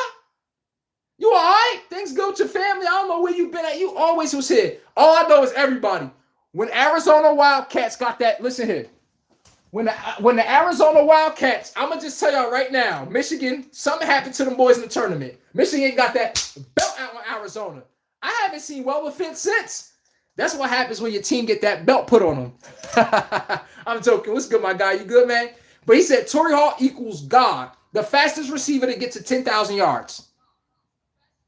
I'm showing y'all our era of receivers. And I got to talk about these guys today. I'm like, oh, my God. And I'm not talking about all of them.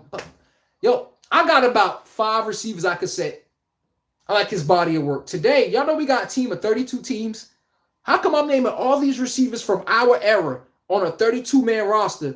Why when I come to today, it's just a huge drop-off? Why when I come from cornerback to every team, it's a huge drop-off? Ike Taylor, Champ Bailey, Nate Clements, Antoine Wilfield, Ty Law, Chris McAllister. Who else? Walt Harris on the 49ers. Nnamdi Asomugha. Darrelle Revis. I'm at 10 already, everybody. Antonio Cromartie on the Chargers. Quentin Jammin on the Chargers. Do I got to keep going? Let's not forget also, who else? I'm forgetting Delta O'Neal on the Bengals. Pick snatching ass Delta O'Neal. Google him. That man got like damn near 50 picks. Y'all never talk about him. Torrey James on the Bengals. The tandem. Them two guys got 5 picks or more every season. Chris Gamble, my Buckeye, 8 picks with Ken Lucas. Same roster, 7 picks.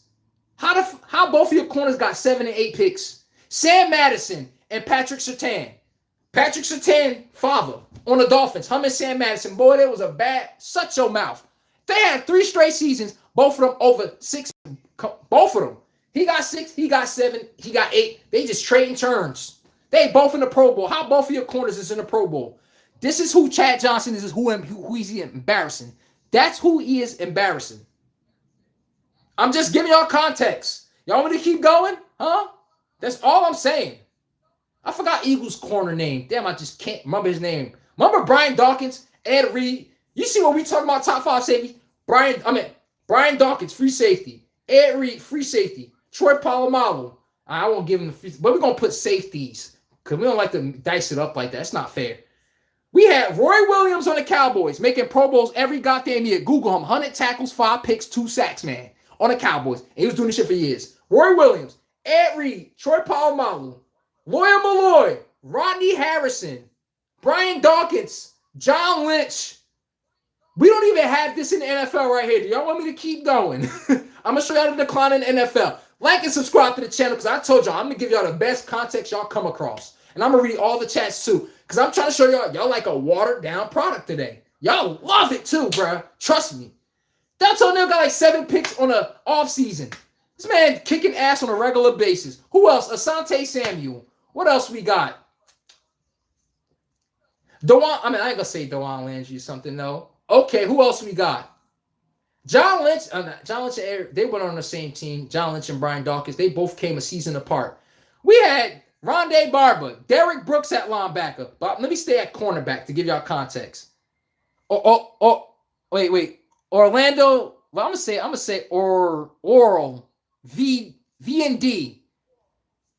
I'm gonna say that. He said Justin Combs. Stop trying to play with me, bro. I know you ain't calling me Justin Combs, bro. But Jeffrey Burgess said Charlie Ward. of the Knicks was a Heisman winning QB point guard he played. Facts. Damn, you got memory on that one. I forgot. Nicholas Hollier said, I would take Joe Horn over some of these receivers today. Those receivers in the mid-2000s were built different. Thank you. How the hell I forget? I get a dummies for that. Hey, yo, Nick, you get that one. Let's be 1,000. How the hell I forget Joe Horn, bro, on the Saints? Bro, I should get another one for that. How did I forget my boy Joe Horn on the Saints, bro? Marcus Colston on the Saints, another one. Y'all know who the Colts had the whole time with Joe Horn up there putting up them video game numbers? Everybody. Explain to me how Deuce McAllister got 1,600 yards rushing and Joe Horn got a 1,400 piece. Why, when we seen big running back stats, it went hand in hand with the wide receiver? Why today you just see wide receiver putting up big numbers and the running back's numbers has regressed dramatically? Why? Because running backs ain't that impactful no more. Y'all get tackled by arm tackles. We had Jamal Lewis. We had Travis Henry on the Buffalo Bills. We had people who run through arm tackles. You had to account for the goddamn running back. I'll tell you this right now. Charlie Garner, who played for the Bucks and Raiders. You had, who else? Y'all may keep going? Corey Dillon of the world. We had power backs that, boy, they running through arm tackles. LaDainian Thompson, Adrian Peterson, Adrian James, these names of the world, they're running through arm tackles, bro. Emmitt Smith, they're running through arm tackles, bro. Ricky Williams, oh my God. Ricky Williams, I don't even want to think about what he used to do to the NFL. That's the time he's from. But Joe Horn is definitely better than a lot of these receivers today. How about this, Nick? Jimmy Smith on the Jacksonville Jaguars. And wait for it, Keenan McCardell. 13,000 yards, Keenan McCardell. Over 10K, Jimmy Smith on the same roster. What y'all know about that? With a Fred Taylor to go with it. Oh, my God. Fred was a bad mother. Shut your mouth. Fred Taylor, Jimmy Smith, and Keenan McCardell. Jerry Rice, Tim Brown, Charlie Garner. How all these teams I'm naming, Edgerrin James, Reggie Wayne, Marvin Harrison. How come all these receivers got over 1,200 yards on the same team, same season, and the running back got 1,500 yards? Why we don't see those numbers today? You ain't got to like what I'm saying, but you need to learn how to love it, everybody. The NBA, the NFL and NBA is in a decline. The receivers in the early areas was built different. Yes. I'm telling you this right now. Chris McAllister, Mike McKenzie. Oh, my God. Ty Lawson. You talking about point guards? Ty Lawson. I remember Ty Lawson as the Denver point guard. I know Chris McAllister is a cornerback. Some of these guys got the same. Mike McKenzie. I know exactly who you're talking about. Oh, I know exactly who you're talking about. Mike McKenzie. Saints. Mike McKenzie. Cornerback for. Damn, where he played cornerback at? Darren Sharper. Oh, my God. How I forget my boy in the. I mean, damn. He kind of got arrested for some allegations. And you know that kind of tarnished his name. You know what I'm talking about with him, bro. You know that safety, bro. He's a damn ball hawk. But you know how I go today with Darren Sharper, but he's up there. Hell yeah, he up there. One of the best taking that ball away safeties. What about Darren Sharper, Rod Woodson? He played for my Ravens, Steelers, Rod Woodson. Everybody, this is our era. Remember Darren Woodson? Remember Darren Woodson, the Cowboy safety? I forgot the other guy. What's that him? I think that was his name. Maybe I'm missing up. Ryan Everidge. What's good, my guy? Hit the like button. Oh, he definitely scrubbed the channel. What's good, my guy? I see you here. He said Green Bay. Okay. What about, all right, let's switch it around. How come Amon Green on Green Bay got 1,800 yards rushing, 1,700 yard rushing. This is seasons in a row. Why Donald Driver eating just as much as him? Then you got Javon Walker on the left side eating just as much as him. But why did receivers' numbers go hand in hand with running back big season stats? Then you go look at Derrick Henry, you look at Zay Flowers on the Ravens, you be like, okay, what's going on here with Rashad Bateman? Why these offenses don't? Because these quarterbacks aren't quarterbacks, and these running backs aren't running backs except Derrick Henry. Derrick Henry's the only modern 2000s running back that can play in that era that's still playing today. Why y'all think they struggle with him? They got safeties at linebackers trying to tackle Derrick Henry. But let's get back to what we were talking about. Who else? Who else? We got to be real here. I'm done sitting down. But let's be real here. Who else? Because we named a lot of people. Rodney Harrison, Ronnie Harrison, we named him also. Lawyer Malloy. Ronnie Harrison, Lawyer Malloy, and Ty Law. Wait, Ronnie Harrison, Lawyer Malloy, and Ty Law was on the same goddamn team. I want y'all to sit there and understand that. D'Angelo Hall on the Falcons, my guy. He was my guy. Consistent Mr. 5-pick man. Also had a 4-interception game off of Jake Cutler. D'Angelo Hall. What about Nathan Vasher on the Chicago Bears? Pick snatching ass Nathan Vasher until he injured his knee. He was never the same until I saw him on the Detroit Lions. Nathan Vasher and Charles Peanut Tillman. You see how I'm mentioning duos while we on that in the NFL today? Delta O'Neal. Every year we had a list of QBs over corners over 6 picks, 7 picks.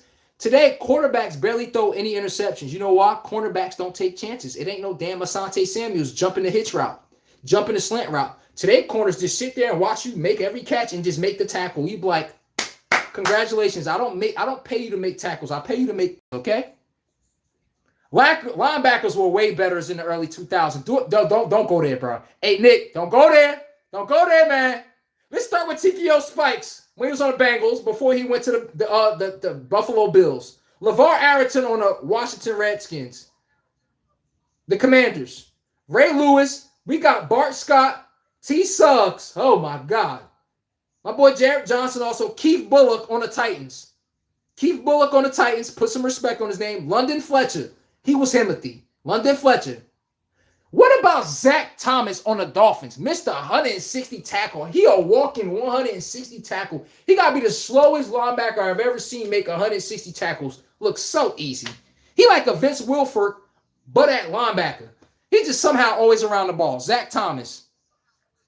Everyone's scared of pass interference, and the rules cater to wide receivers putting up bigger numbers. They have the cornerbacks playing defense with their hand tied behind their back. That's why y'all see cornerback numbers go down. They can't play press coverage the way they want to. The league want to see more points. Just like in the NBA, they want to see more points. They don't want to see 82-74 game in the NBA. They don't want to see the old. You remember them Pittsburgh games, Nick? When the Nick, it'd be the Steelers versus the Ravens. It's 9-3. They want to see more excitement, so they had to loosen up off the physicality. That's why y'all see the numbers y'all see today. You had to run the ball to open up the pass, bro. Today, you can just come in throwing the ball when you feel like it now. Hold up. Brian Urlacher, one of the best linebackers, coverage linebackers the game has ever seen. That nigga playing a Tampa 2 scheme. He got to sprint dead down the seam. I'm talking about with deep threats. I'm talking about, you're going to see prime Brian Urlacher. That was a bad man. One of the best coverage linebackers I have ever seen. Ever seen. Brian Urlacher, give him his damn flowers. Hold up. Jonathan Vilman on the Jets. He had a couple good years also. Oh, no, I'm about to go take a deep dive. What about Junior Seau? Huh? Teddy Bruschi. Huh? Teddy Bruschi, Junior Seau. We taking it there now, everybody. Gary Brackett has some good years for the Colts. Even though they run defense up, put Gary Brackett in there. Antonio Pierce for the Giants. Who else? Who else we got? I'm talking about, I could name some decent linebackers, but I'm trying to name some impact players. James Farrier for the Steelers. Got to put him in there. James Harrison. We talking about middle linebackers, so let me not put them in there. But James Farrier for the Steelers. He in there. He got to be in there.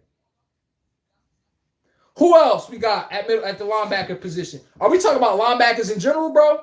Urlacher returned punt in college. Thank you. Yo, you did your homework on that one, because honestly, I was going to bring up why his ass was actually that athletic. You did your homework, I see.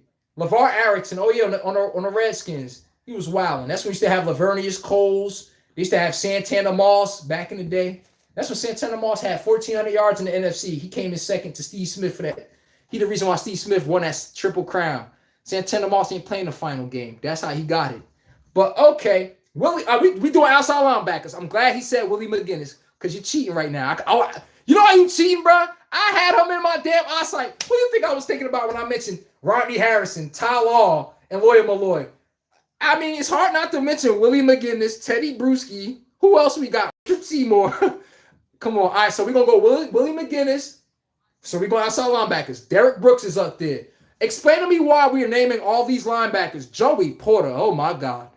Boy, you want to see a pass rusher at linebacker? There he is. But explain to me why we can name all these linebackers. Hey, Nick, Why can't we name none of that stuff today? How come we can't get past 3 or 4 linebackers today? And then everything else is just, who is that guy? Who is that guy? Who is that guy? Who's this cornerback? Who's this safety? It's like if it's not wide receiver, quarterback, tight end, or maybe running back, these people names are toss-ups. You can't even do a top 5 in a lot of these positions because there's a bunch of no names. Can we be honest? Seriously, can we be honest? What about Jared Johnson on the Ravens? Also, Terrell Suggs, like I said. Who else we got? Sean Merriman on the Chargers, Mr. Light Switch. Remember him, Mr. Light Switch? Sean Merriman. Who else we got? Let's think before we get up out of here soon. Who won the NFL draft? Everybody, I know y'all ain't got to like it. Who won the NFL draft was the Cowboys and the Jets. The Jets needed a wide receiver. They got Mark Cooper Jr. They got Sadiq from Oregon. They opened up the offense to help Geno out with Garrett Wilson. They actually have an offense now, everybody. So give the Jets credit. I know we ain't got to like it, but learn to love it. The Cowboys got Caleb Downs. The Cowboys haven't had a good safety since Roy Williams back since 2005, 2006, and 7 seasons. Ever since there's been a bunch of cast-offs. Byron Jones, that bust. Like, come on, bro. Like, that's what that's what I said. The Cowboys and the Cowboys and the Jets won the draft. The Cowboys got a nice edge rusher that get double-digit sacks, high motor, Caleb Downs. They addressed everywhere that needed to be addressed, defense. And let's be real. This draft was an edge rusher draft. If you need an edge rusher and an offensive lineman, this was the draft. The best draft, honestly. But okay, Nicholas said the receivers were better back then because the cat, they had to make the most of it. Thank you. Ocho had to make the most of his 5 damn receptions. You understand me? You know where I'm coming from. He had to make the most of it. Ocho had 5 catches, $120. Don't that look similar to somebody today? Justin Jefferson don't need another catches. You look at Justin Jefferson, you give him 6 catches with a quarterback, he got $140 on you. That's how our era was. They didn't need the ball a lot of times. 10 catches and all these swing routes and a jet sweep and all this to get a receiver involved. Oh, no. Give me 5 receptions. I got you over $1 and I got a touchdown to go with it. That's the time we come from. Unless you were Marvin Harrison's. Marvin Harrison still was kicking ass minus all the receptions, but he had times Peyton Manning to jock with his ass, bro. Let's be honest. But all right. But who else? I just want to end off at the linebackers. Junior Seau, Zach Thomas of the worlds. Who was Brian Urlacher's second linebacker? Lance Briggs. Hummer Urlacher was one of the best 1-2 linebacker tandem for quite some time. Lance Briggs and Urlacher. Who else? Patrick Willis, Navarro Bowman. Why we don't have that in the NFL no more? Just like in the NBA, where's the next T-Mac? Where's the next Gilbert Arenas? Where's outside of Kobe Est, you got to look at SGA and look at Luka to some degree where they got at least that fire pumping in them to want to be that guy. But like, I'm telling y'all, I'm like, name me top 5 small forwards. I can name that in our time. I'm going to put Sean Marion in there from the Suns. I can name a couple of players off the top of my dome. Joe Johnson, you could put him at the 3-2 also, but we're going to say shooting guard with him. But make it make sense. Richard Jefferson. Why today when I say name me a top 5 small forward? Name me a top 5 shooting guards. NFL, name me a top 5 wide receivers. Look at the list. I'm like, so what's this? Like, I'm not even trying to be offensive, man. I'm like, it's kind of hard, all right? Yo, y'all want to talk about quarterback play? Who had better quarterbacks, the early 2000s or this shit y'all see today? Oh, my God, this ain't even close. Oh, my God, this ain't even close. We hike on Phillip Rivers for not having a ring. Phillip Rivers B grade is better than a lot of y'all quarterbacks A grade today. This is Phillip Rivers who couldn't get past Tom Brady Patriots back then. Mind you. Y'all need to see the people that wasn't winning rings. Drew Brees before he got his. Yo, these dudes with no rings is better than all y'all quarterbacks today. Move Mahomes to the side. They're better than all y'all QBs. I would take Phillip Rivers as a pocket passer, and I need that ball to get to where it needs to get to. Phillip Rivers is better than most of your QBs today by a landslide. No, the hell they're not average. They're better mobile quarterbacks. Those same mobile quarterbacks. Hey, Nick, those same mobile quarterbacks, what we used to do with them back in the day with Lamar Jackson, a bunch of them, they used to come off the bench. Why? They couldn't process information at a high clip because they used to using their athletic ability. Not that they were black. They're so used to using their athletic ability versus processing what's going on in real time. These quarterbacks today can't even complete a second level throw. I would be like Sam Darnold, Joe Burrow, Pat Mahomes. Who else? I'm probably missing somebody. Don't assassinate me for it. I'd be like, throw me a route, throw me a completion between 15 to 20 yards, and I went in tight coverage. I don't even gotta look, Matthew Stafford. I don't even gotta look. I can just look over there. I know this shit like bread and butter. Or Brock Purdy too. Explain to me why you tell Lamar Jackson, why you think the Eagles play say that about Jalen Hurts. They feel like it's a lot of yards being left on the field. Why? They're not throwing the ball because they don't trust what they're seeing. What you think Drew Brees throwing to? What you think Phillip Rivers throwing to? Tom Brady? These people I'm naming, this is all anticipation. They're throwing with nothing but anticipation. I expect you to be there. If you ain't there, it's going to be incompletion or a pick. Today's quarterbacks, y'all got to see the receiver running open for y'all to even throw the ball to him. I throw Matthew Stafford on tape, and I throw Lamar Jackson on tape. Bro, I'm going to be like, don't make me throw Matthew Stafford on tape, and then I got to throw Caleb Williams running the hell around everywhere. Matthew Stafford on the same goddamn, you see what I'm saying? Y'all only have 4 pocket passers today. What's wrong with that? Kirk Cousins, he didn't get a chance to start, so I didn't mention him. But let's be real. I tell Matthew Stafford, why when we see the Rams offense, we see JSN and Sam Darnold, you see T. Higgins and Jamar Chase, you see them with Joe Burrow. How come you see these offenses are the only offenses that's going, and you like, why it looks so smooth? 16 touchdowns, Devontae, 1,500 yards for the cool 1,600. T. Higgins eating and you want then you look at every other team. A.J. Brown complaining. Rashad Bateman is just running for empty calories on the Ravens. He don't even get the damn ball. You go to the Eagles, yeah, A.J. Brown complaining. Who else is your favorite scrambling QB? When was the last time the Bills had a big yardage wide receiver? Stephon Diggs, and he used to complain at Josh Allen not putting the ball where it needs to be. Why these scrambling QBs never have a receiver that leads the league in the receiving yards? That's all I'm saying. Orlando up 75-69 over to Detroit. But why we never see all these scrambling QBs that's better? Why their receivers never lead the league in receiving? How come they never up there in receptions? Make it make sense. Trust me, my chat box is open and nobody ain't answering. That's all I'm asking. How come these receivers barely 1,000 yards with these scrambling QBs? Then you see Jamar Chase, Justin Jefferson not the past year, but Justin Jefferson, 1,600 yards. Who's his QB? Kirk Cousins. Tyreek Hill's 2 back-to-back 1,700-yard seasons. Who's it was? Tua, pocket passer. Jalen Waddle, Tyreek Hill, big numbers. Tua. Make it make sense. Because a pocket passer keeps your ass honest. You can't just sit there and say, I'm going to drop in the box. I want to sit there and play the run. We're going to sit there and try to contain the receiver. The pocket passer got so much IQ. He know the second your ass come in the box, we're going to open up this pass playbook. You sit back there, 2 safeties, how we're running this ball. He got you at his mercy playing chess nonstop. Make it make sense. All these scrambling QBs y'all take up for, give me a receiver that leads the league in receiving since they've been starting.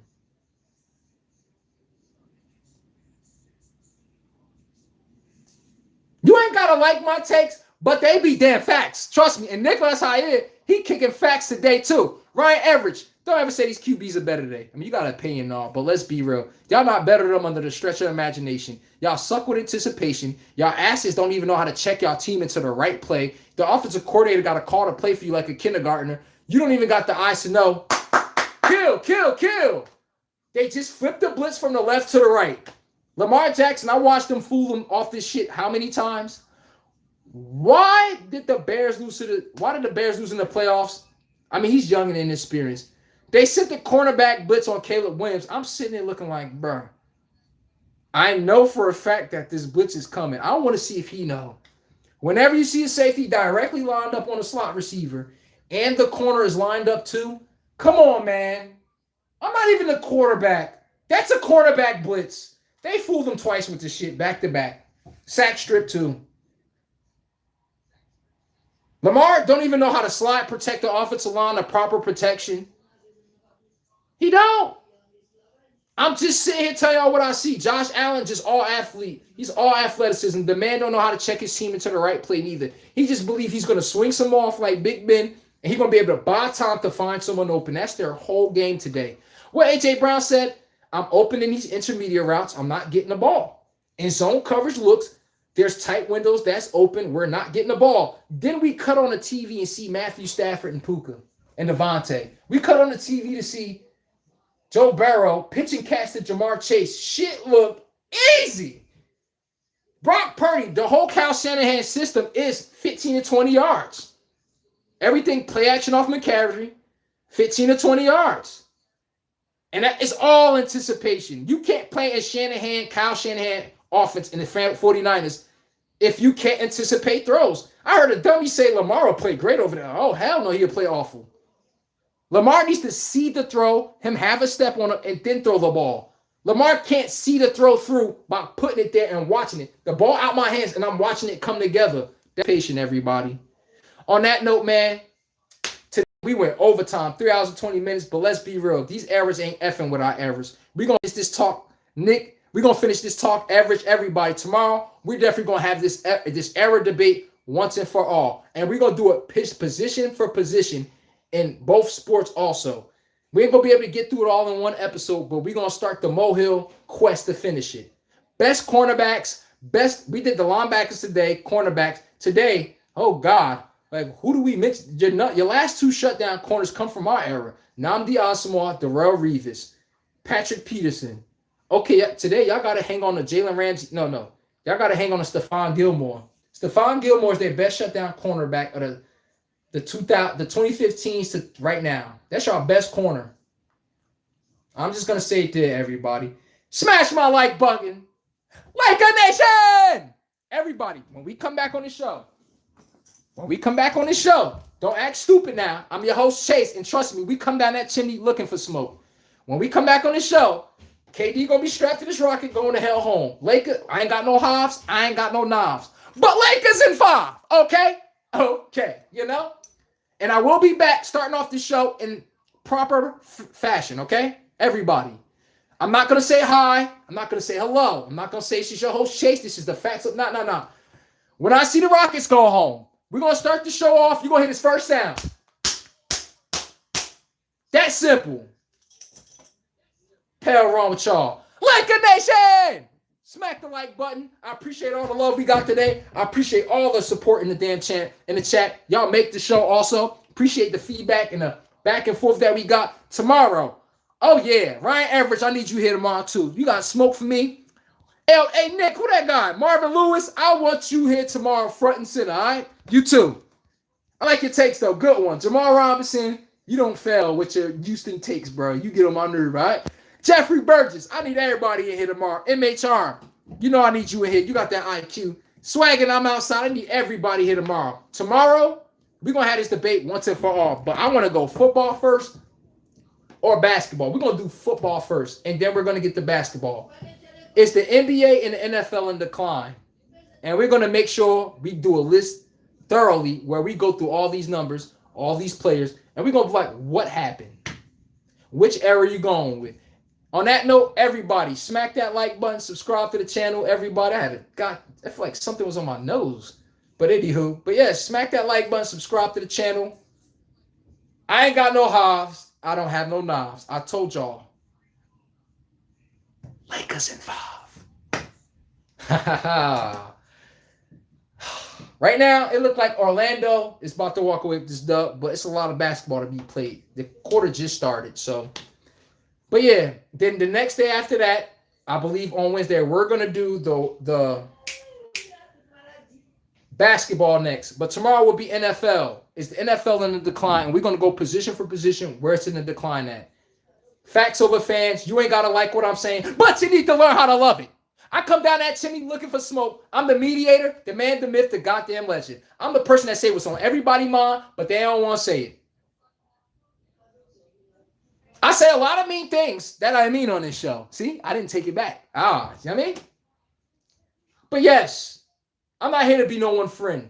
I'm here to make sure that take stick. Facts over fans. You ain't got to like the facts, but at the end of the day, the facts and results is the results. And tomorrow I want the best debaters on this show. We don't attack nobody personally. We attack the take at hand. And we stay on subject. Every once in a while, we find a remedial kid or somebody that want to crack a joke or something or take something personal versus staying on the take. Today, y'all did a phenomenal job not doing that. Appreciate that. Tune in tomorrow, 5 p.m. sharp. Today, we was running a little late.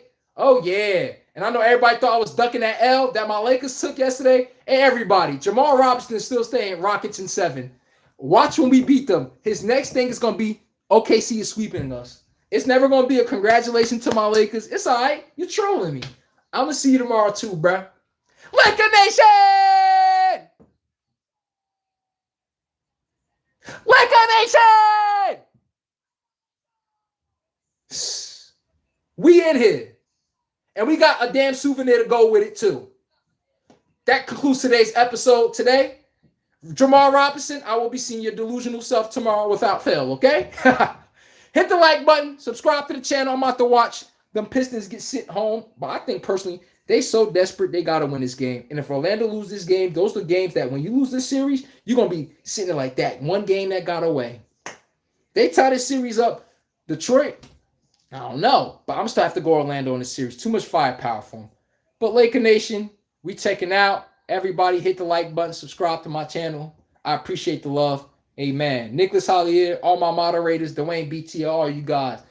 Enjoy the rest of y'all night. Appreciate y'all holding the field down. Ty Eagles, everybody, man. Y'all get is jumping around here. And Jeffrey Burgess, you know you my damn man, bro. You the man. I appreciate that too, man. Oh, yeah. Sometimes y'all right. Y'all better than me at the damn subject. Y'all find something that I forgot. You see how I don't have my ego in this? Oh, that's not right. And no. Nick said a better point.